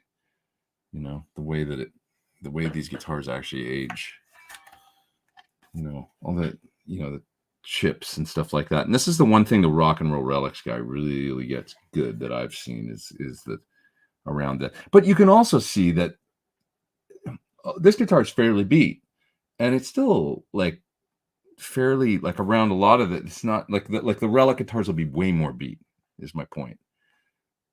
And they just, I don't know, it's a tough thing. They just don't quite ever, not never, but they don't get it right a lot. Also, look how dark the fingerboard is on this guitar. And I know that's a tough thing because, but that this is the way I see most old guitars. They've got rosewood that looks like that. And this is probably Brazilian, I think. I think they were back then, but it's got a smell. But anyways, it's just that dark neck and the chips and the random checking and the random, I guess it's probably just, it's a time intensive thing too. Sir did a really nice job, I think, Now this guitar is going to have goo all over the bottom of it because the foam's coming off on one of my guitar stands down here. That doesn't bother me. Like the little cleaner takes it off the finish. But I've got a guitar stand there that's like a road case style, one of those in it to hold like 6 guitars, and the fuzzy stuff that it sits on is coming off on the guitars. But anyway, I really like what Sir did on this one as far as that top edge goes. I asked for them to not do any of the, the burn through kind of stuff and just do that. And I really like the way they aged this one and the chips and stuff. And it does look pretty darn, it's just like a lightly kind of like, see, that's the crap I'm talking about right there. That shit just comes right off. But you guys are probably like, what? Your guitar stand's wrecking your guitars? But no, it just peels off. So my guitar stand's disintegrating. Anyways, they did a really nice job on this one in that regard. Just not going too heavy on it. Look at that neck too. Ooh, doesn't that look nice? For those that don't know, if you're ordering a custom Sir, this is the butcher block finish. And the butcher block is, available when you're doing a custom order and you can specify it. Look up, it feels just like it looks. It's just the smoothest raw wood, but it's not raw, it's protected, but it feels like it's raw and sanded to perfection. This is a roasted bird's eye neck on this guitar. I haven't played this guitar that much recently. I was experimenting with bridge pickups and it feels really good. I should play this more. I'm just not, I want to switch out what I've got in the bridge right now because I was just going through some experimentation with this guitar, but it sounds good. I got to play this more. This is a beautiful guitar. This is a guitar I used mainly on tour with Classic Rock Show in 2020. I'm neglecting it. I need to spend a little more time with it. Anyways. Okay, I don't know. I'm missing the bottom of the chat once again. I probably missed super chats and all kinds of things, and people mad at me. I'm sorry, you guys. A real amp guy, but want modeler for variety. Had a Kemper, spent more time finding profiles than playing. Yeah, Quad Cortex seems great, but back ordered. Your second choice.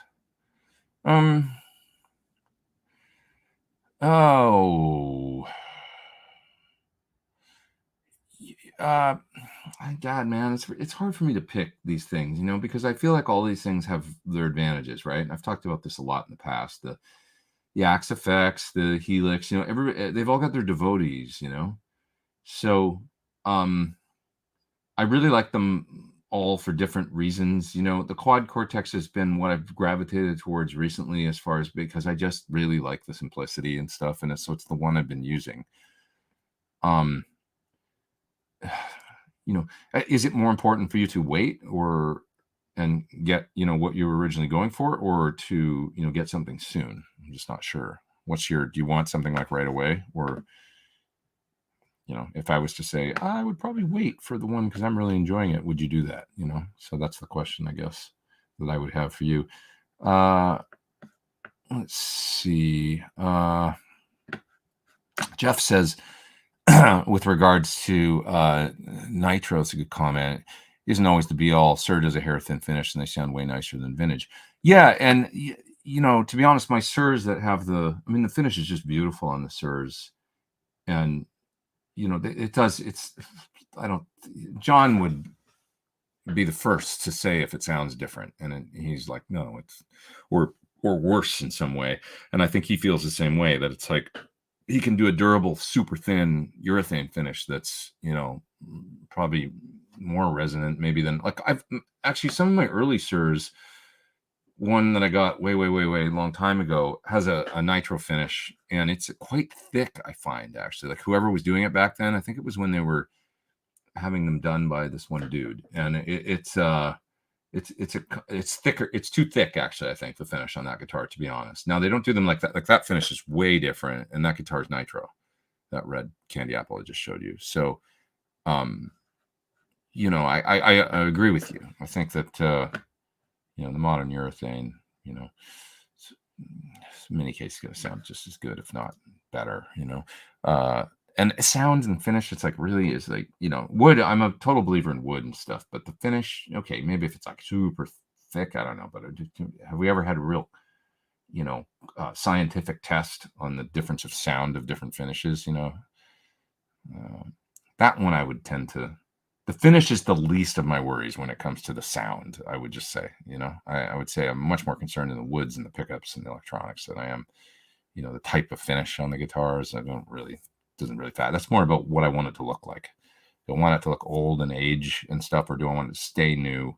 Because my Sirs that have the, my signature models and stuff have their standard finish on it. I mean, those guitars, after 10, 15 years, some of them, they barely have belt buckle marks on them, and what is there, you could probably buff out. So it's super durable. So it's whether you want that or the aging thing. If you want it to naturally age. If I want to run a 2-notes cab sim out to the console in a live setting, if you were the sound guy, how would you blend that signal with the house mains? If I want to run 2-notes cab sim out to the console in a live setting, if I'm the sound guy, how would I blend that signal? Well, you're blending it into the house mains. You're not. So it's just no different than putting a mic on the cab. I mean, you literally send it, you take the outputs of the 2-notes box or whatever, and you plug it into probably a snake on the stage or a drop box, some kind of, routing box that then goes to the monitors and also splits out to the house. And then they just pull up the fader. Okay, guitar's on channel 16 or whatever, because it's plugged into 16 on the box or whatever, or if it's a smaller gig and you're just going right to the mixer, off the side of the stage or something, you just take the output, plug it right in, pull up the fader, and there it is. That's it. Does that make sense? It's no different than using a mic, in that regard. Yeah. Christian says Brazilian rosewood has a smell. It does. It's got to those out there that it's got a certain smell. You open the case on a guitar that's Brazilian, you can, it's Brazilian. I had a Les Paul once, 2003, 57 reissue.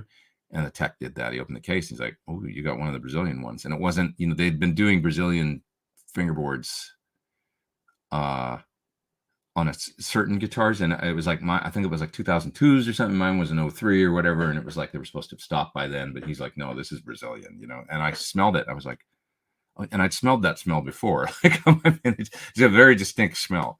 It's a good smell. Not a bad smell. So anyways, he was the one that kind of hit me to, like, oh yeah, it's like, that's the only, when you smell that smell, anyways, what else we got here? It's kind of interesting. Ryan says he's built some guitars, a Frankie Bumblebee, black and white Frankie, and a 5150 scratch for scratch. These are the only one I want beat up because they're tributes. I want to make my own scars on my own axis. That's cool. How did you build them? Tell us about your, if you're still here, tell us about your process and where you got the bodies. I'm interested in all that stuff. So where you got the, do you have any, well, I guess I can't share photos. I don't have a way to do that, but I would love to see them, somehow, see what you did. I find it really interesting. It's more effort than I would want to put in, to build one, but I admire you guys that do that stuff. It's a fun, no different than working on cars or, I think it's cool when people build those things. Yeah.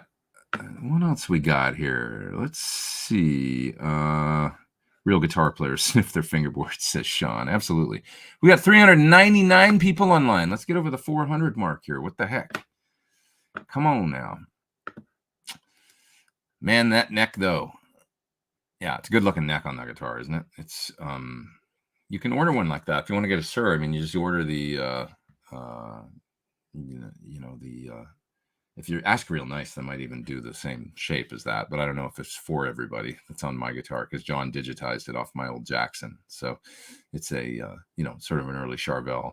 What I would probably do is actually just ask for if you want that neck, it's the modern elliptical sort of thing, kind of like the Jackson D, but you could do it with any. I'll tell you the other one that I love, and it's not quite as figured, but look at this one. This is the 60s C standard, I do believe, this neck. And this is just a light bird's eye. And it's also a, you can see it's not quite as figured. And it's also the butcher block. So fantastic. If you want a nice, I love this guitar. If you want a nice, 50s or 60s style, I mean, look at the fingerboard and the frets. This is a beautiful guitar, man. I love this thing. And this has the 9 to 12 radius, I do believe. So this is a compound, but it's a little bit more radius than most of my Sirs, and I love the way this feels. Actually, this neck it's got that more true. It feels more like an old one, 9 to 12. So the standard Sir compound radius would be 10 to 14 radius. This is 9 to 12, so it's just a little more curved, and it just on an old, on a 3 single coil. This guitar's great, man. It's cool.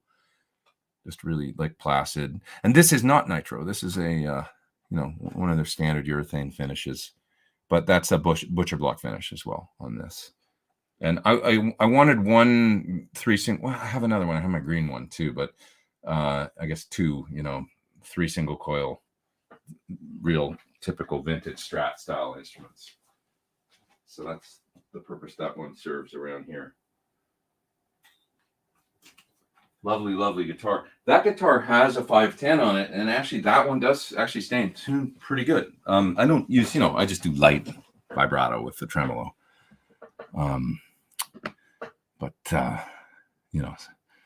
So anyways, roasted. Yeah. Roasted is awesome, says Joe. Yeah. The roasted allows them to do, because essentially, as John says, when you see bird's eye or flame, it's diseased wood, I think he calls it, or, it's problematic wood for building necks out of unless you roast it. When you roast it, it becomes totally stable and they don't really move once it's roasted. So,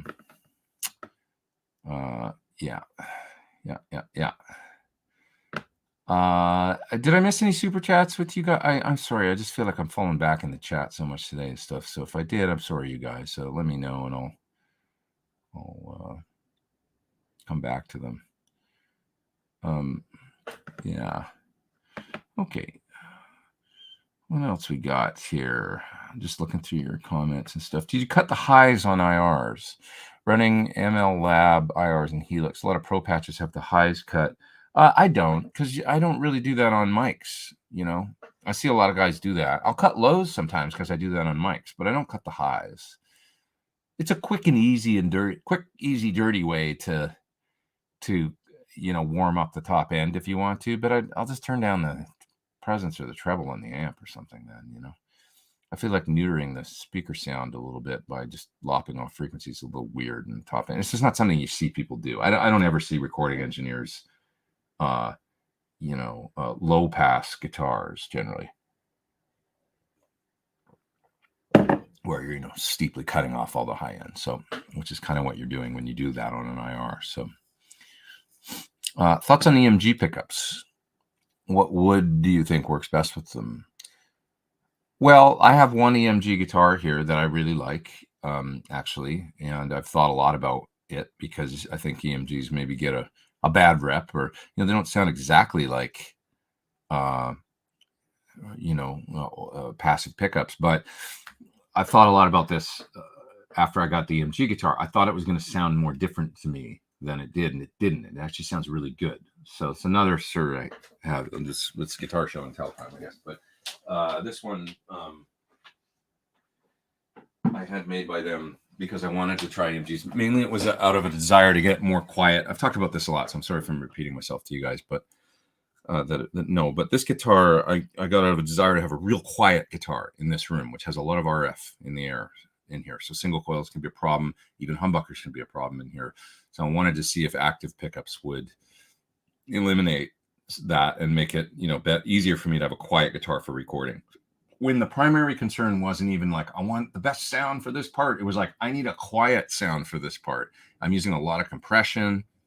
I'm playing a part that has a lot of breaks in it, and I don't want to use a gate. I need a quiet guitar.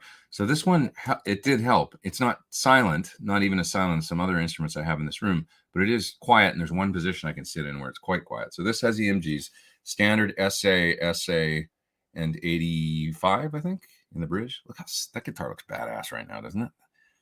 Man, Sir makes some nice guitars. Can we give it up for Sir?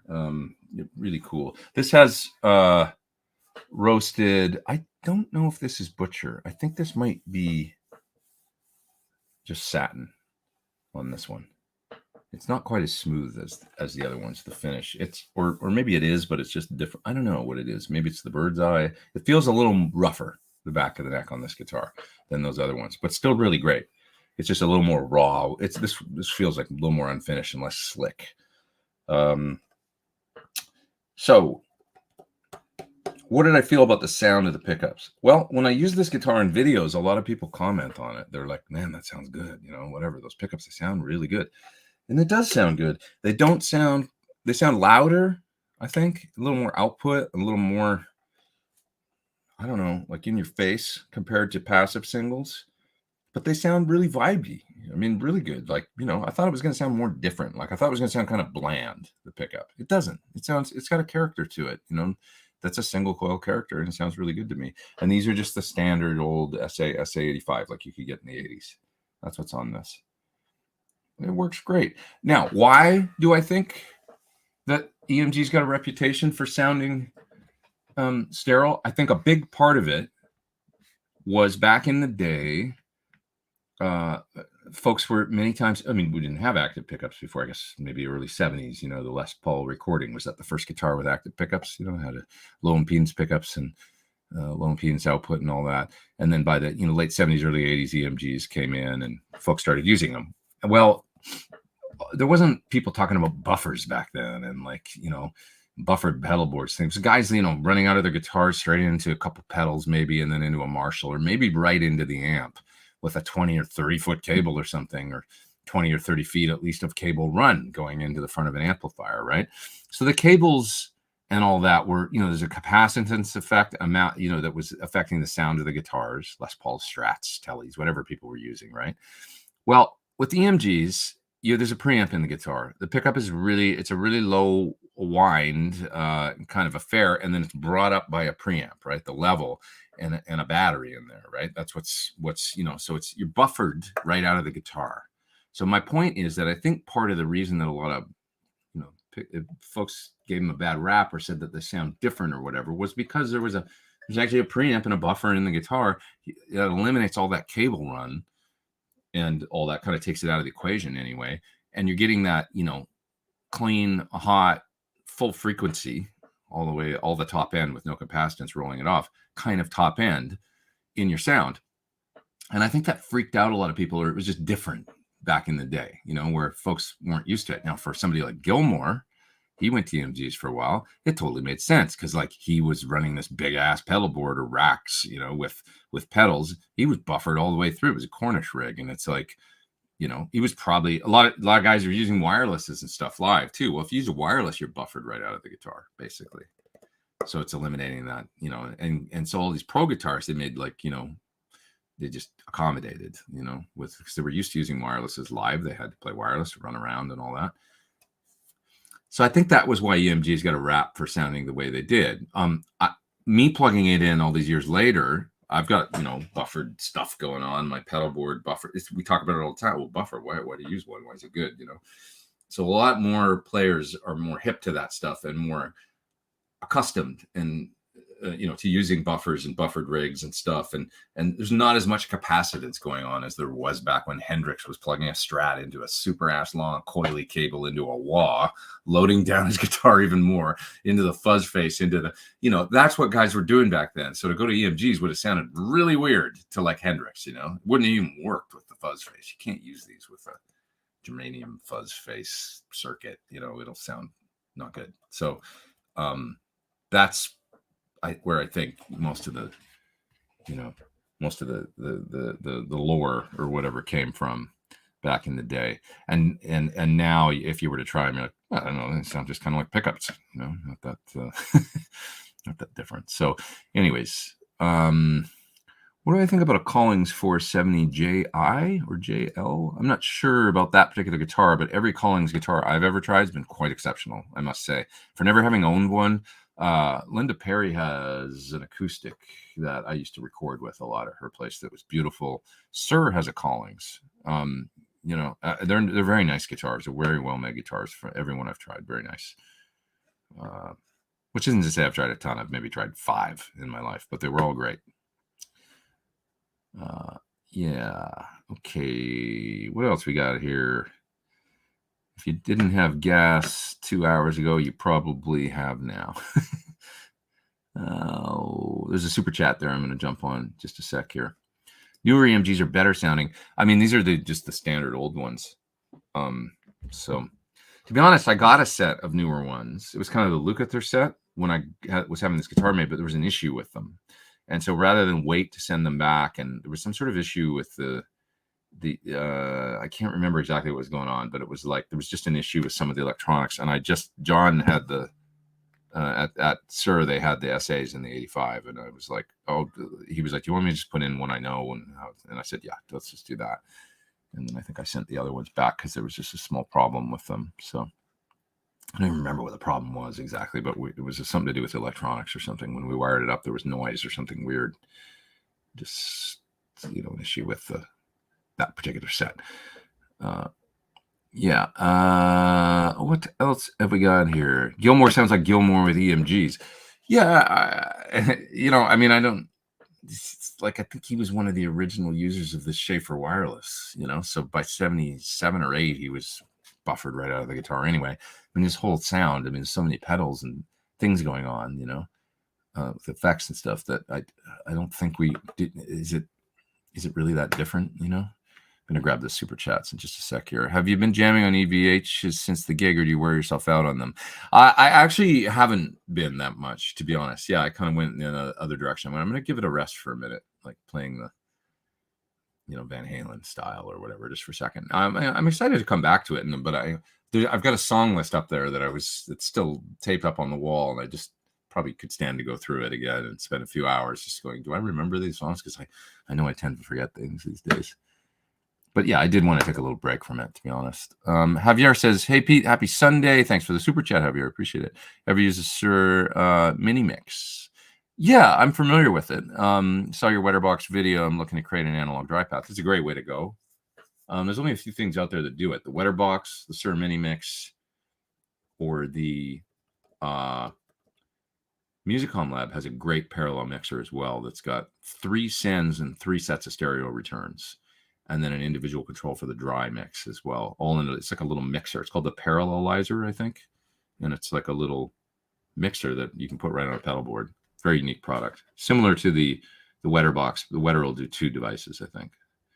So, if you wanted to go full, like, you could have a in parallel reverb, delay, and pitch shift, for a massive EVH style sound or something, I guess. If you wanted to with the Parallelizer. The Wetterbox will do it great too, with just delay and pitch or something, something like that. So, let's see what else we got here. Oh, that's interesting. It was released in 81, hence the EMG 81 classic. I wonder if this is an 81 or an 85. Maybe it's an 81. I don't remember.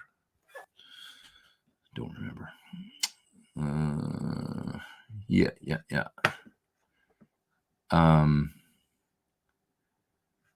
Somebody here says, Lawrence, saying that they are quiet but MIDI. Yeah, they do have a strong mid-range to them. That's not exactly the same as like single coil. There is a sound, but I sort of think a lot of the high end staying in there was a big part of the, I don't know. I really like active pickups and basses too. They sound great for like that piano kind of, very clear bass sound. Yeah. John says he ran the Fluence Classics for a while. I like the Fluence pickups too. Quite cool. I've messed with those a little bit, and they're interesting as well. Paul says, are you over 40 guitars? I don't really know, to be honest. I'm not sure. If you were going for a silent guitar, wouldn't Fluence pickup make sense? Built totally different. Coils are not wound. They are printed on a circuit board. The Fluence, what's interesting is that in this room, if they're the kind of the standard Fluence set that isn't like the vintage sounding ones or whatever, but the standard kind of hot ones, they were really quiet, really, really, really quiet. But anytime I went to kind of one of the more, if they were an offset, maybe they were supposed to be more vintage, so maybe they had an offset coil, even if they were printed or whatever, they were a little noisier. So it's just interesting. One of the quietest pickups that I have in this room, truth be told, is a Duncan Super Distortion with exactly balanced coils, right? And the same metal in each coil. And I actually talked to Larry about this, Larry DiMarzio, about when he designed that pickup. I was like, were you trying to make like an incredibly quiet pickup? That, and he goes, well, it's all that. He's like, yeah, like exactly the same metal in each coil. Because the second that you have a slug coil and a screw coil, it's a little different. It's actually not as hum canceling as if you had the exact same wind, exact same. Because the part of the, I don't really understand hum canceling, but it's not audibly out of phase, but it does something to the noise that makes it out of phase to cancel. And in order to do that, the more exact they can be, and then one of them is out of phase with the other one or whatever, not audibly, but this magnetically, or I don't know what it is. It's like I'm an idiot, but you'd have to ask a pickup maker. But I just know that when the coils are exactly the same, you can make it very, very, very, very hum canceling. So I found on the kind of the more modern Fishman Fluence designs, yes, about as quiet maybe as that Super Distortion, like super, super quiet, sitting in just the right position in my room. The EMGs are actually a little noisier, but if I rotate here, I'm sitting here with the guitar facing this way. The interesting thing in this room is that the single coils are generally quiet here, the guitar this way, and the humbucker is the quietest right here. But with the EMGs, it's here for both, which works great for filming. See, I have different concerns than most guitar players. I can sit in this position and switch from the single coils to the humbucker, and it can be very, very quiet if I'm just sitting in the right position, even with high gain.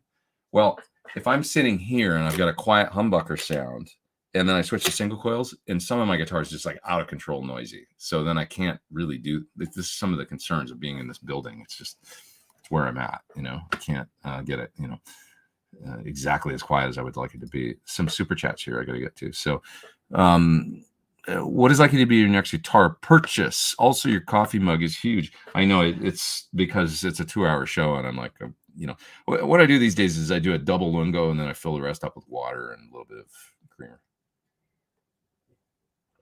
When I'm going to do one of these shows, I got to fuel up, So we've gone 2 hours, but I'm going to go a little longer because I was late and stuff. And I don't know, 392 people online. Sometimes I think I should just start this whole thing later because there's more people that show up later than there is earlier. So, but I don't know. Gets me out of bed, I guess. What else we got here? Other questions. Other questions. I'll be lurking while finishing dinner, says Ben. It's awfully early for dinner, isn't it, Ben? I mean, it's only 5 o'clock out there. I guess you got dinner concerns before you start your show and stuff, right? Thoughts on Mike Fortin high watt? I didn't know he had one. Is that like a high gain sort of high watt thingy? The other amp manufacturer that kind of, I think maybe a little bit of high watt going on, maybe Wizard, in some of the designs, punchy. I don't know if the filtering was stiffer or what, but when I think of his designs, they could be sort of, really good, but kind of brutally punchy and stuff like that. Some of the Wizard designs. So Fortin's got a high watt of some sort, or is it like a high watt? I don't know which ones you mean, but send us a link or something. We'll check it out. I've never actually played one of his real amps. I've tried plugins, as probably a lot of you out there, you come to the amp by trying it via a plugin, and then maybe you get interested in it, He's got some neural plugins and stuff that I've tried, and those are cool. Sound really good. See, look, there's 415 people online. I've had the most people I've had for the whole show now, so we got to stay and hang and talk a bit more. I've had, says Joe Niemans, a 5761 set in Les Paul, but couldn't make friends with it. I replaced the bridge element with a Super 77, and that was an immediate hit. The retroactives sound much more passive. Are these all Fluence pickups you're talking about? I think they might be, right?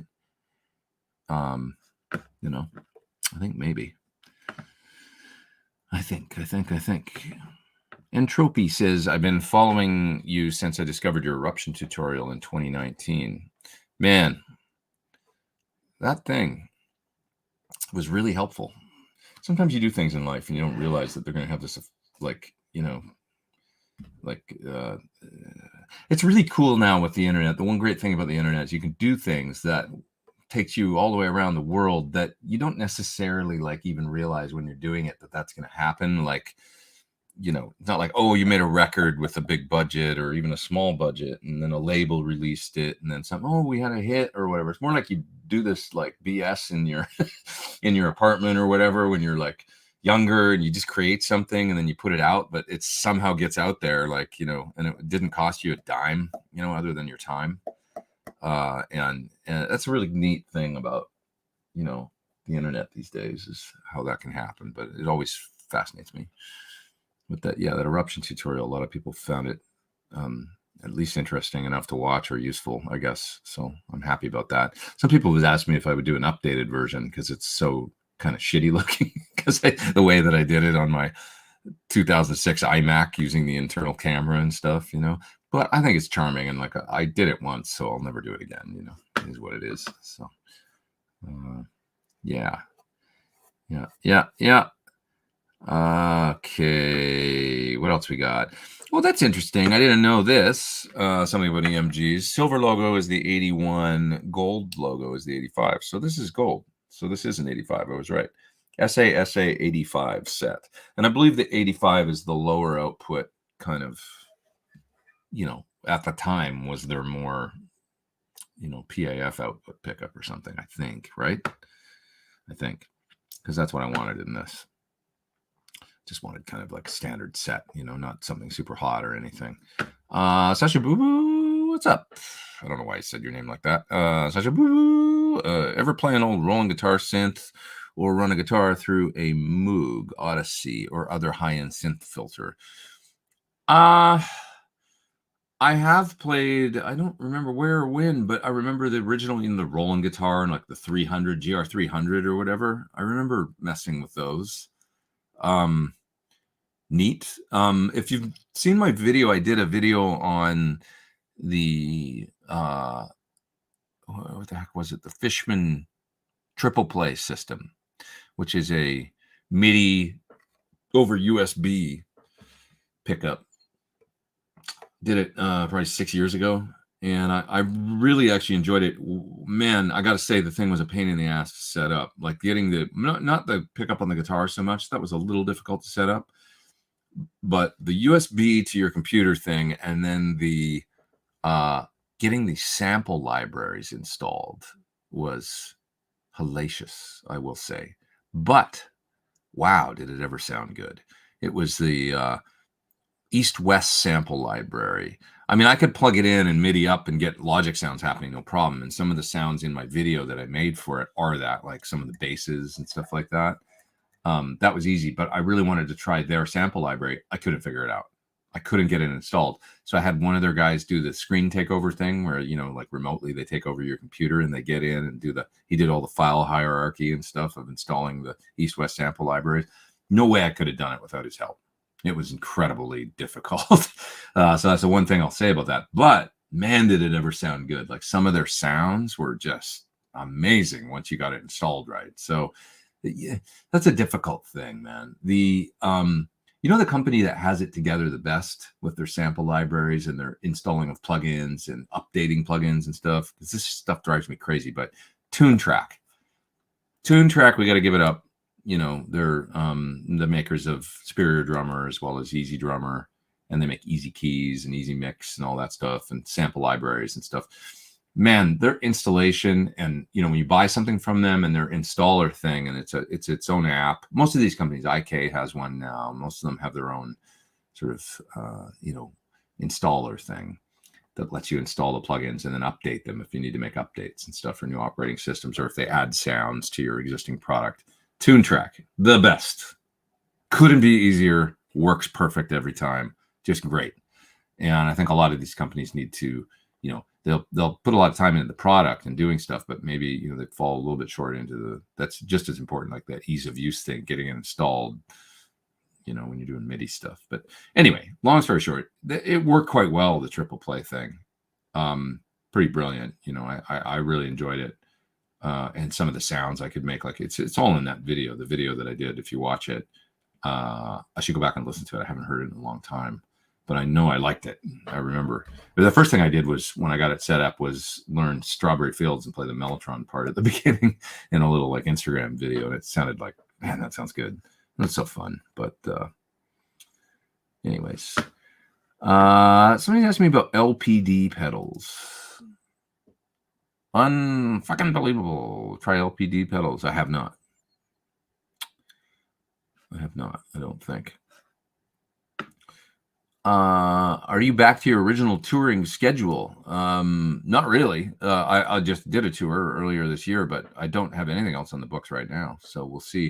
I was maybe supposed to have something later this year, but still COVID stuff kind of derailed that. So anybody hear of anything? I'm looking. I'll go out. It's kind of funny. A lot of my friends are in that boat right now. Like I saw Toss Panos the other day play with Larry Carlton. Oh, I didn't even bring that up. I saw Larry Carlton at the Baked Potato the other day. That was brilliant. It was Travis's birthday, his son. And I guess they asked Travis what he wanted to do for his 40th birthday. And he said, Dad, I want you to come out to LA and play gigs at the Baked Potato with me. You know, pretty sweet. So they did 4 nights. Last night was last night. 2 sets a night. Wednesday, Thursday, Friday, Saturday. Different musicians for the last 2 nights than the first 2 nights, actually. And so I saw my friend Toss Panos, who I toured with many years ago, was playing drums on Friday, Saturday. So I second set on Friday I went, and it was great. I've never got to see Larry live, so it was a real treat. Man, the sax player, and I'm spacing on his name now. Oh my God, like he was unbelievable, and his phrasing and his singing.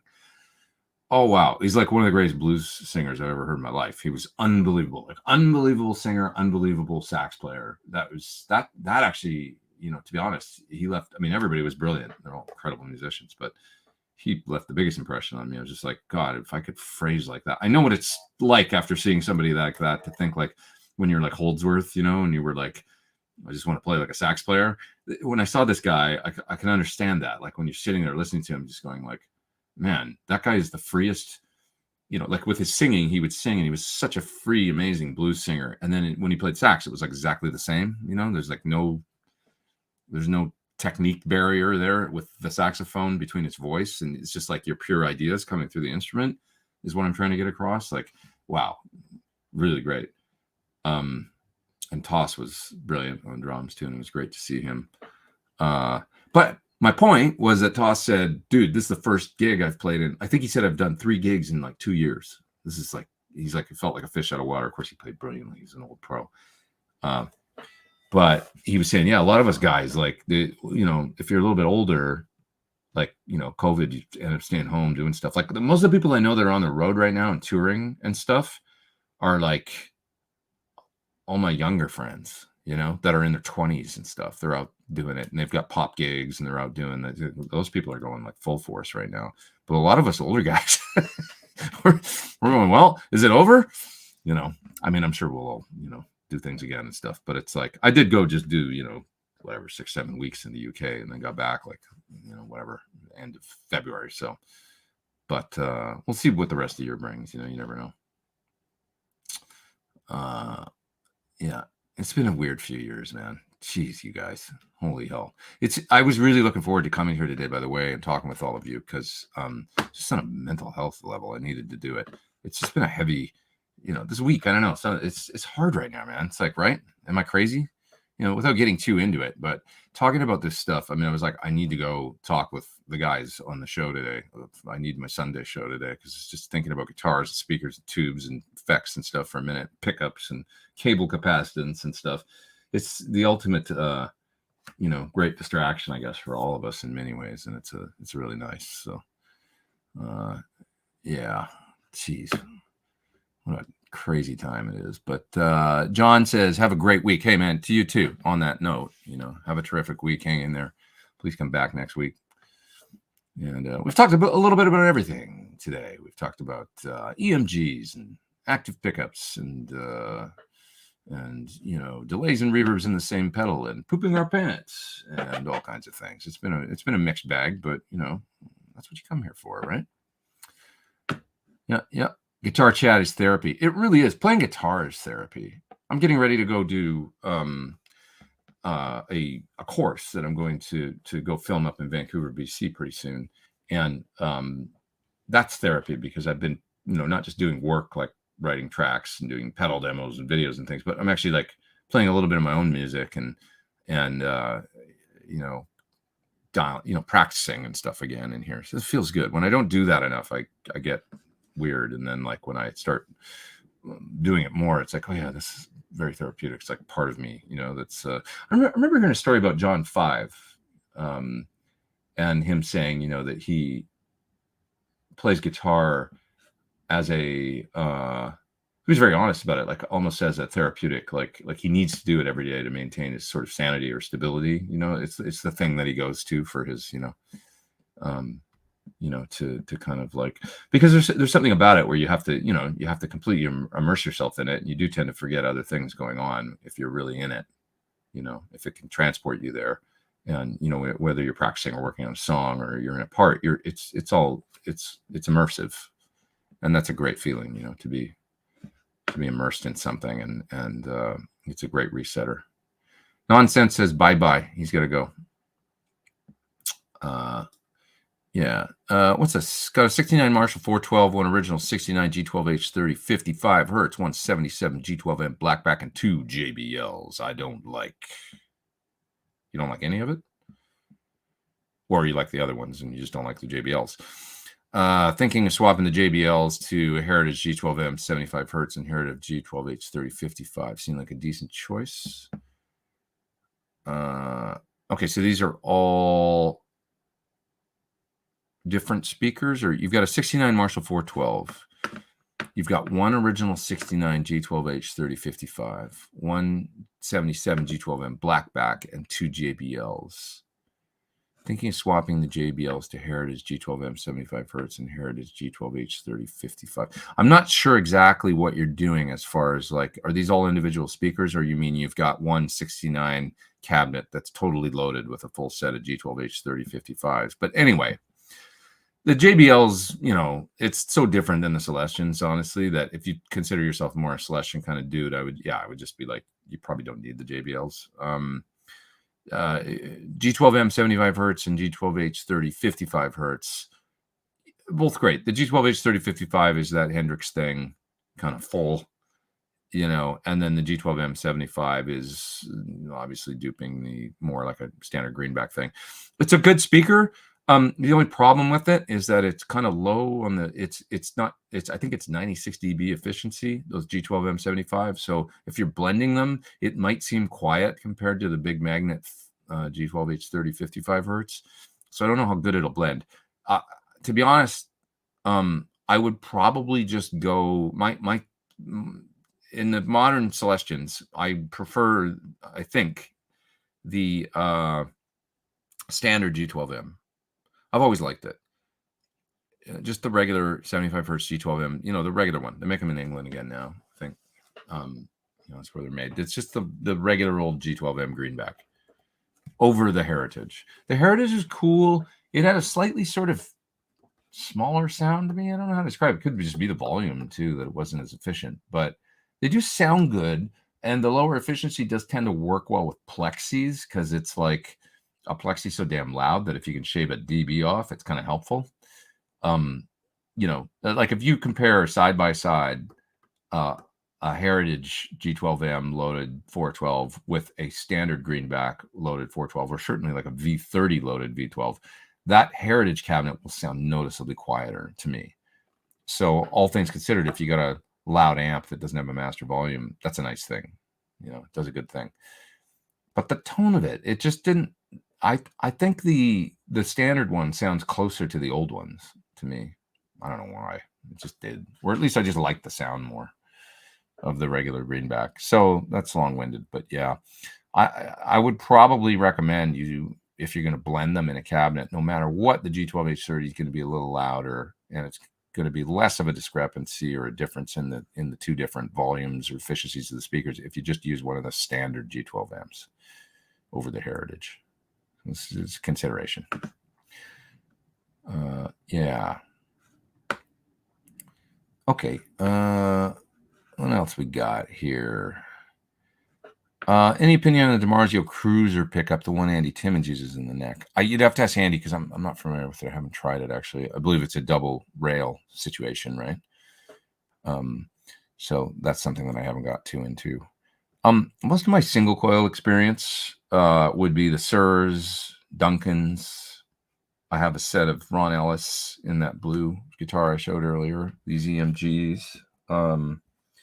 That's what I'm using lately. A lot of Sir pickups over the years for the last 10, 15 years, just because I'm so close with the company. So V60 LPs, the V63s, the ML classics. I've tried a lot of those. And then the Duncans I used to use. I mean, I'm familiar with the old Alnico 5. What were they called? SSL 5 or something. And then the Alnico 2 Pros. I used to use those in a guitar. They were really nice. But yeah, rail pickups, I don't have a hell of a lot of. I used to have, back in the day, I had a Duncan hot rail, or no, it was the single rail, the big bar rail, I had a Duncan like that, but this is in the 80s. I had a SDS1 DiMarzio, which is like what was one of the first pickups I ever got when I was a kid. It was a super distortion, basically, in a single coil style, loud single coil with the Allen screw pole pieces. I had one of those when I was a kid, so I did have those. But anyways, yeah. John says, "Holy crap, Superior Drummer is expensive. Is it? I don't know. How much is it? I don't remember.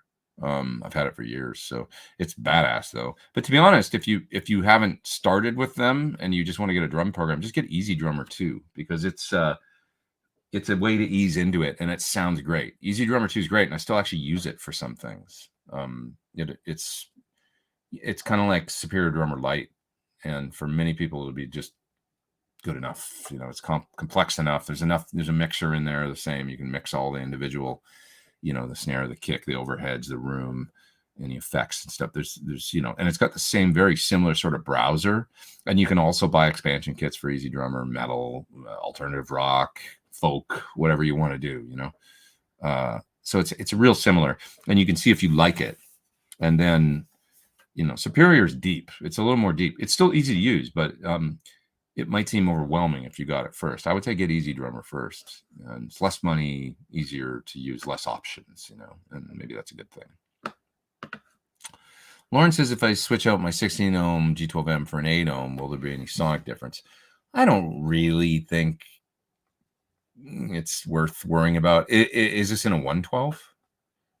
Because obviously you're going to want to, have the right impedance. If you've already got if it's a 212 or 412, you're going to want to stick with having them all the same, right? So impedance wise, if it's a 112, not really. I mean, the 8 ohm just gives you a little bit more flexibility as far as what you can plug into that cabinet. You can do it, but like that big mismatch of say a 4 ohm basement head into, I mean, you won't want to do that anyway on a low power or a 25 watt speaker, but something like a basement head into or Fender head of some sort into, that's 2 or 4 ohms going into a 16 ohm cabinet. You're getting so far away from you're probably not going to hurt anything, but it's like, the amp is going to lose headroom and stuff if you're that far of a mismatch. The closer you get to 8 just gives you more options, I think. I tend to like 8 ohm and 16 ohm 412s about equally for different reasons, but I mean the Sirs, it tends to make sense from a usability with different amps sort of standpoint. Most of their cabs are all 8 ohms, so you just use them with more different amps. Anybody have Sir V54s for Strat? I don't. Haven't tried that. Yeah. Well, that's interesting. Joe says Easy Drummer 3 is releasing on May 3rd. I'll have to check that out. That's interesting. I wonder how different it is. Different sounds or what? But John says Easy Drummer 2 rocks. I agree. Really, really good. I have Easy Drummer. I was thinking upgrading, but it's additional 309. Wow, that is a lot. That's a big difference. If you're happy with Easy Drummer, I don't know that. Depending on what you're doing, it's like I really like Superior. It's great, but I don't think if you're happy, it's not 100% necessary, or even I mean, I did it, but I still use Easy Drummer a lot, so it's cool too. little like a great Les Paul Junior compared to a regular Les Paul standard. Sometimes you'll go to the Junior because it's just simple and does the job, right? Yeah. All right, let's see what else we got here.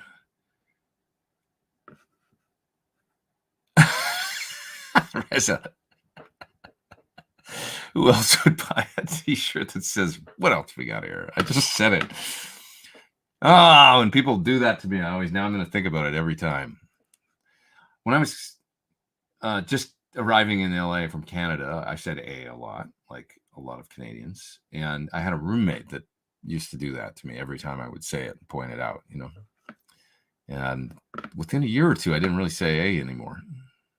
And then people were like, they didn't know where I was from at that point. I pick up the American accent relatively quickly. I slip back into the Canadian thing sometimes, but especially when I go there. But yeah, a that got weeded out of my vocabulary real quick by somebody pointing it out on a continual basis. Notice your SL68 has a few extra switches on the front panel.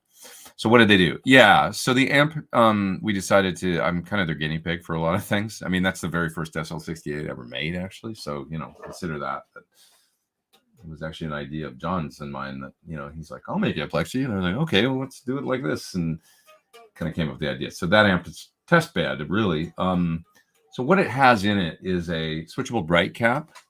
And I actually want to change the value of one of them because I've talked about this before, but I either like no bright 100 PF or 4700 PF. Right now, that's no 500 PF or 4700. So I want to get rid of the 500 and go to 100 on that. So there's a 3-way switch for that. There's a 2-way switch for 25K or 50K mid pot. And the reason for that is the Van Halen thing. He had one of the odd things about Eddie's main amp is that it had a 50K mid. It's a little more gain. Like, it just lets a little more through the EQ with the 50K mid, a little more aggressive. So that's in there. Slightly different sounds, a little more mid forward, more mids, more sound, more gain. Subtle. This is subtle stuff. Not like a gain boost. It's like just a little more. And then the other switch is the fat cap, which was also in Eddie's amp. It's just a little thing that Jose did on one towards the front end of the preamp, the amp, that is a little more full sounding, just a little more full. Not gain either. Once again, it just gives you a little more fullness. Always wondered when that cap got put in. Maybe it was early or maybe it was not. You know, I always wondered maybe when he went to the Floyd Rose and he's like, oh, I need to do EQ to get my tone, you know, because it sounds thinner. Maybe he had Jose at it then. We don't know. We don't know, but it was one of the minor little things that was different. You know, the things that are really different in the Van Halen amp were the 50K mid, the fat cap, and Jose would many times change the negative feedback on the amp. So the whatever 100 whatever off the 4-ohm tap of the amp, a little less negative feedback. What's I can't think of it right now. The negative feedback measurement. 100K off the 4-ohm tap. This is like, you have to ask Friedman or Sir or an amp tech about this, but where you would take the negative feedback off of the 4-ohm, the 8-ohm tap, or right off the speaker jack, or off of you know, there's different places that you can do it. The negative feedback loop is the thing in the amplifier that kind of chills the amp out. My head just got really red right there. What did I do? I was like leaning on it or something. Looks weird, like I have a problem. Anyways, negative feedback. It can kind of, the sound of less negative feedback is more open, more bold, and it kind of brings the amp one step closer to being a little more out of control. Oscillations and things like that. So negative feedback in an amp circuit can make it, it can chill it out a little bit and make it more controlled sounding, a little smoother. I know that's what I think of when I hear more negative feedback. It tends to soften the sound. Because my amp, this one, PT100, of course, has a feedback knob in it. It doesn't make feedback like, what it does is it changes the negative feedback in the power amp of the amp. So you can experiment with it, and that's very easy to hear. When you turn it down, more negative feedback happens. And it's smoother. It softens the amp a little bit less volume, that kind of thing. You turn it up, the amp gets a little louder, bolder, punchier. It's a little less smooth and a little more raw. And so in Eddie's amp, 100K negative feedback off the 4-ohm tap. That was what Jose would do. A more standard kind of Marshall value was, I think it was like, I'm going to screw this up, but it was like 47K off the speaker jack, I think, or something was a way that it would come wired, or maybe it was off the 8-ohm. I don't know. Ask Dave. But, long story short, 4-ohm off the 4-ohm tap, 100K, little less negative feedback. So the three things in the Van Halen amp that I can think of were the fat cap, 50K mid, and the negative feedback being 100K off the 4-ohm tap. That's what I've learned from the folks that know. The ones who really know. Yeah, love your feedback sound. That was it. Want to hear it again? I won't do it again. It's all right. I suppose I should go soon, you guys. It's now I've gone 2.5 hours, so I should go eat something, and then I'll come back and make the video for this Music City amplifier that I've got here. Finish that. I came up with a real fun track with it, I think. It's kind of cool. It's kind of like 90s rock sounding. I should have been in a band that did better in the 90s. So I can write good 90s rock songs, I think. Fun. Alternative rock. Which type of phaser have you used most? Just take a few more here and then I'll go in like 5 minutes. Phase 90, by far. When do you utilize 2, 4, 6 stage? I basically, phase 90 is the one I like, and it's 4 stage, and that's it. I kind of like the 2 stage phase 45 thing too, but for me, generally speaking, it's all about the 4 stage. I happen to have a phaser sitting right here that has a switch on it that will go 2, 4, or 6. Here it is. It's the Valbrook. Oh no, sorry. I think it's 4 or 6. 4 or 6, right there. And this is an analog phaser, I do believe. Analog multi-stage phase shifter. It's got an intensity, a speed, and a volume control, and a stages switch. So a video for this will be coming quite soon. And a really cool pedal. Yeah. I just phase 90. I don't know. That's the one I've used most of the time. Excited to try this one. Another nice one that works really well, I find, that does a lot of things, but really nails the vintage phase 90 thing really well, is the Seymour Duncan. They have a analog phaser that has switchable phase. I think you can go all the way up to 10 or 12 stage phasing on that. It's really cool as well. But yeah, I always end up back at the 4, setting on these pedals. And truth to be told, just the phase 95 is great. The little guy that I use on my pedal board now, it's really good. So Milan says, love the videos you make. Thank you. Appreciate that. Thank you. I have a 1959 Marshall head hand wire coming to me in June. Should I send it to Friedman? Yeah, I would. I think he does nice things with amps like that to just kind of change a couple things, generally speaking, to make them a little more like the old ones, because sometimes whatever Marshall's idea, I mean, you might as well you might try it and go, oh, it sounds amazing. Probably sounds really great just as is, but his take on it, I just really like, he's seen so many of them that it's like his take on what to do to dial them in to make them like a great old one is really pretty spot on. He's owned a lot of great old ones himself. He's currently has a 69 that's a Jose mod, and he has a 50 watt 68 that's a he's had forever. But he's also owned a Black Flag like 6700 watt and all kinds of different ones, and then he's worked on about, I don't know, probably like thousands at this point, and so he just knows how to dial them in. Give him the once over. You don't have to mod it, unless you want to do a mod. I mean, you could do a mod to it if you want. But if you just want it to sound as good as it possibly can in stock form, he's good at that. Yeah, Joe says he's doing a AC style amp. Hope he does a combo. Yeah, I'm sure he probably will. He's got plans to do, a vintage kind of thing. I think, some different amps. So he's been talking about that for a long time. Yeah, another vote for watching Metal Lords on Netflix. I should watch it and see what it's all about. Still over 400 Thorn lookers online. Yeah, we're about 393 now.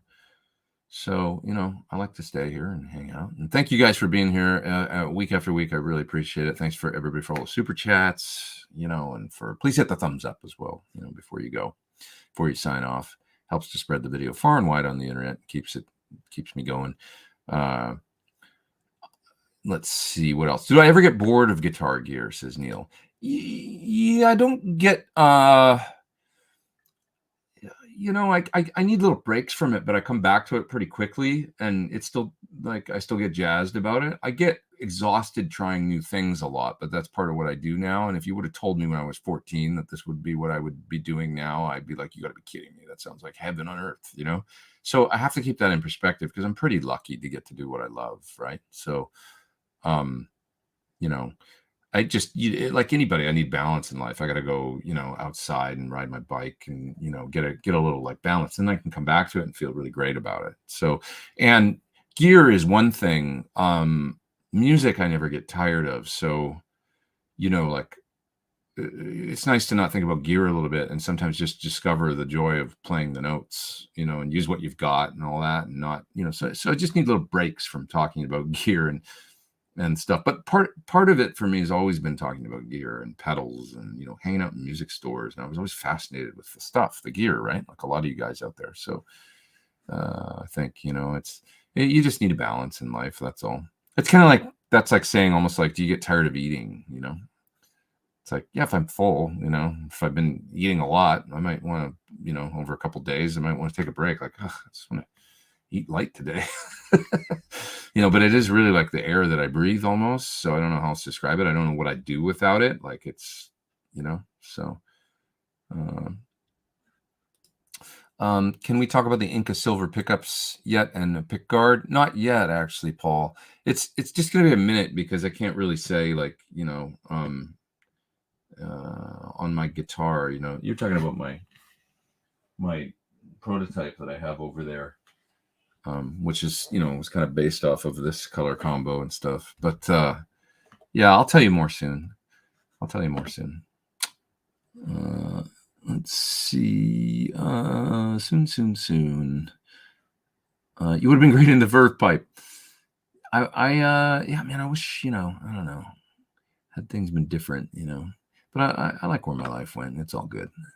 Just grass is always greener. Would have been cool to be in a cool 90s band and write a bunch of songs and stuff. So, let's see. Does the Boss MD200 do phase 90? I don't remember, Lauren, to be honest. That's the Boss 200 series. I know there's phaser in there, but I don't know specifically if it's got a 4-stage kind of phase 90 model. Maybe, I think. Maybe. Hard to remember. I still haven't found a digital phase 90. The one in the Mobius is pretty good, but it's hard to find even a phase 90 that matches an old phase 90. There's something about the old ones that was just this gooey kind of indistinct thing that they did that was so cool. So yeah, so it's a tough thing to find in a modeled pedal. Barry, best Sunday in recent memory. Thanks, man, appreciate that. Thank you guys for being here, and for hanging. Yeah, this is a good point. Joe says phase 95 is switchable between 2 and 4 stage. Do you know I had it in the 2 stage for a while and I thought it was the 4 stage position? Then I realized I had it reversed. And I was like, it doesn't really sound like a phase 90. And it was just more subtle, of course, because it was only 2 stage. And then I realized when I flipped the switch, I was like, oh, you dummy, you got it in the wrong position. I thought I had the light setting backwards. I just thought I had it in the phase 90, but I didn't. I had it in the phase 45 position.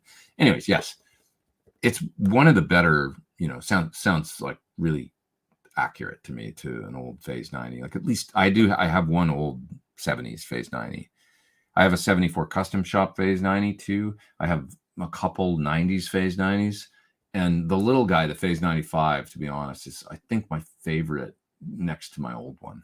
And the old one is it's hard. Like back in the day, Eddie, without the light on it, sometimes I can't tell if it's on because it's such a subtle sound. And when it's loud and the drums are going, it's like there was a couple moments in the gig with Mitch Malloy, the Van Halen Experience gig, where I left it on the wrong part because I I just couldn't hear it in the mix of, and then I'm like, oh, the phase is still on. When you get a little break, turn it off, like I only did one of those. It's like, I'm sure Eddie did it. He probably turned it on sometimes and, left it on, forgot to turn it off, or it's without a light on it. My point is it's hard to tell, so I would just use the phase 95 next time for that reason, if nothing else, and it's close enough to the sound of the old ones, but the old ones do sound really cool.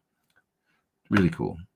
I like the 90s phase 90s too. They just sound like the sweep is a little more defined. Anybody out there notice that? Like the block logo ones, it sounds a little less,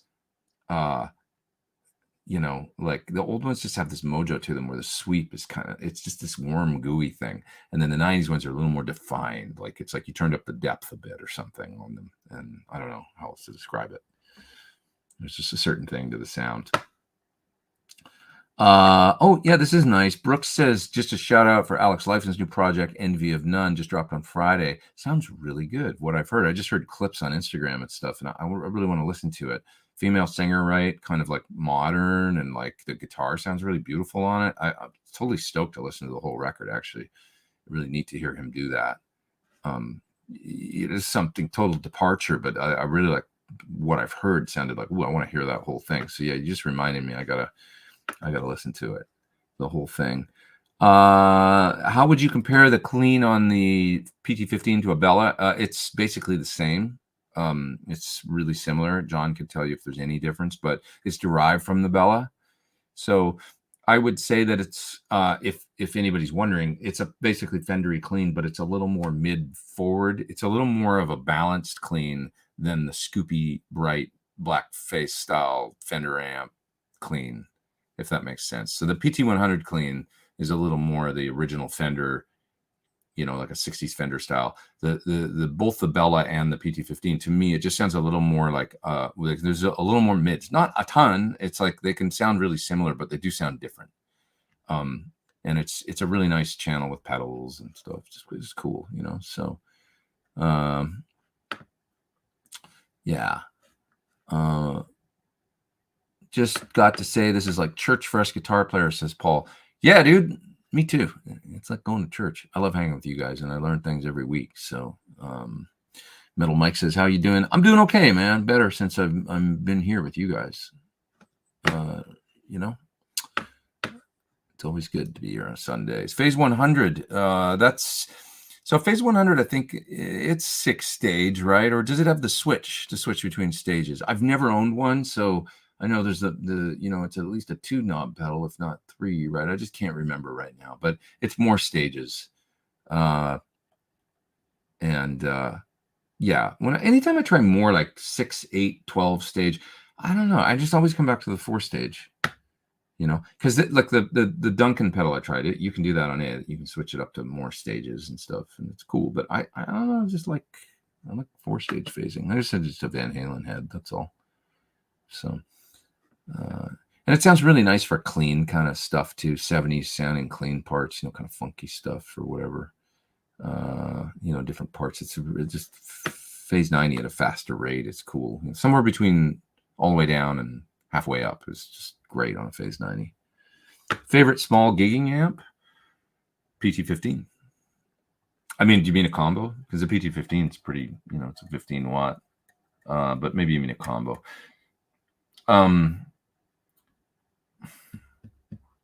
It depends what you want, man. Like, do you need a dirty channel? Do you want just clean platform? The Bella's, it's a 112. It's not really big, but it's 50 watts. So it's like a 40, 50 watts. So it's like a really great pedal platform with a switchable bright, I find. So I have one of those, and it's really nice. I think it's hard to kind of go wrong with a deluxe reverb, if you're just playing like a pop gig or behind a singer-songwriter or something. A deluxe reverb is kind of a great volume. You can put it on 3 and then play pedals through it, and you're not loud. It's not really a rock amp. I mean, you can turn it up and rock, but I'll say this: when I used to do sessions at Linda Perry's, the 2 amps, that many times I would use them together, like on an amp switcher, or sometimes in stereo, and then just blend the sounds. An AC30, because she had this incredible 63 or 64 copper top with the added top boost on the back, AC30, that just sounded amazing with original speakers, and a 65 deluxe reverb. For anything other than hard rock stuff, which we didn't really do when I was there, it was mostly like singer-songwriter kind of stuff. The Deluxe and the AC30 were just great. Run a few pedals into them, hard to go wrong, Both those are, I wouldn't consider an AC30 a small gigging amp because it's kind of heavy and, it's a specific kind of sound. But the Deluxe is kind of a jack of all trades that will work well. For those that don't know, if you're looking at an amp like that, like the Deluxe in the 65 Deluxe reissue, it's an okay amp. The Fender, it's a good amp, but it's got a bright cap on it. And so the 68 Deluxe one, whatever they call all those 68 Silverface reissue amps that have kind of like a V-type speaker in them, I think, and more, the sort of modern circuit or whatever they call them. But basically, there's no bright cap on them. So you can use them with pedals and stuff. They're just really friendly. So one of those is a great way to go. Like I would say the 68, if you're like, okay, like more budget and then more expensive. The 68 Deluxe, on the budget end, and a Bella on a slightly more expensive amp. Either of those would be a great gigging combo that you can fit in the back of any car and, use with pedals and stuff, and should work well. I got to get for another combo that's like 2-channel Marshall Fender, probably Dave's Runt 50. Great little amp, right? And you mix it in a combo. You can have a Marshall channel and a Fender channel in a combo. And then beyond that, heads. I mean, I got to go with the PT15, my own amp. Yeah. Okay, guys, I suppose I should split. There's another super chat from Robert Valdez. Thanks, man. I appreciate that. Paulie Sarah, is that how you say his name, or Kara? Sax and vocals with Carlton. Man, he was good. He was inspiring. What a great singer, and what a great sax player. Just unbelievable. He was really incredible. So I really enjoyed seeing him play. All right, dudes. Gonna split. One comment about Bill Lawrence pickups. Never really tried a Bill Lawrence except for in Nuno N4 guitar in the bridge, which music shop that I worked in many, many years ago when I first moved to LA, years and years ago for a little bit. They had N4s that would come in, and they had those L5, what was it, the 500, Bill Lawrence 500 in the bridge. I don't know, hot, loud, cool. I don't remember what I thought. It's probably the only Lawrence pickup I've ever really gotten to try. But yeah. So, okay. You guys have a terrific week, and I'll see you this next Sunday and good stuff like that. I just got to make sure here. Let me look at the calendar really quick, because maybe I'm traveling next week. I am. No. Yes. And it's Easter, isn't it? Next week. Might just end up taking that day off because I'm traveling that day and it's Easter Sunday. So do I do one or not? I don't know. It'll either be like a reschedule thing or something. But yeah, I gotta travel on that day. So look on my Facebook, look on YouTube and stuff, and I'll let you know what I'm going to do if I'm just going to make it up or something like that. But that's a kind of a busy work week for me. This is where I'm going up to Canada to film a course. So, got to do it. So leaving on around the 17th, on the 17th, I do believe. So yeah, I think I got to take that day off from doing this or reschedule. I'll let you know on my social medias. Okay, everybody, have a terrific week, and appreciate you all. Everybody be safe out there. Take care.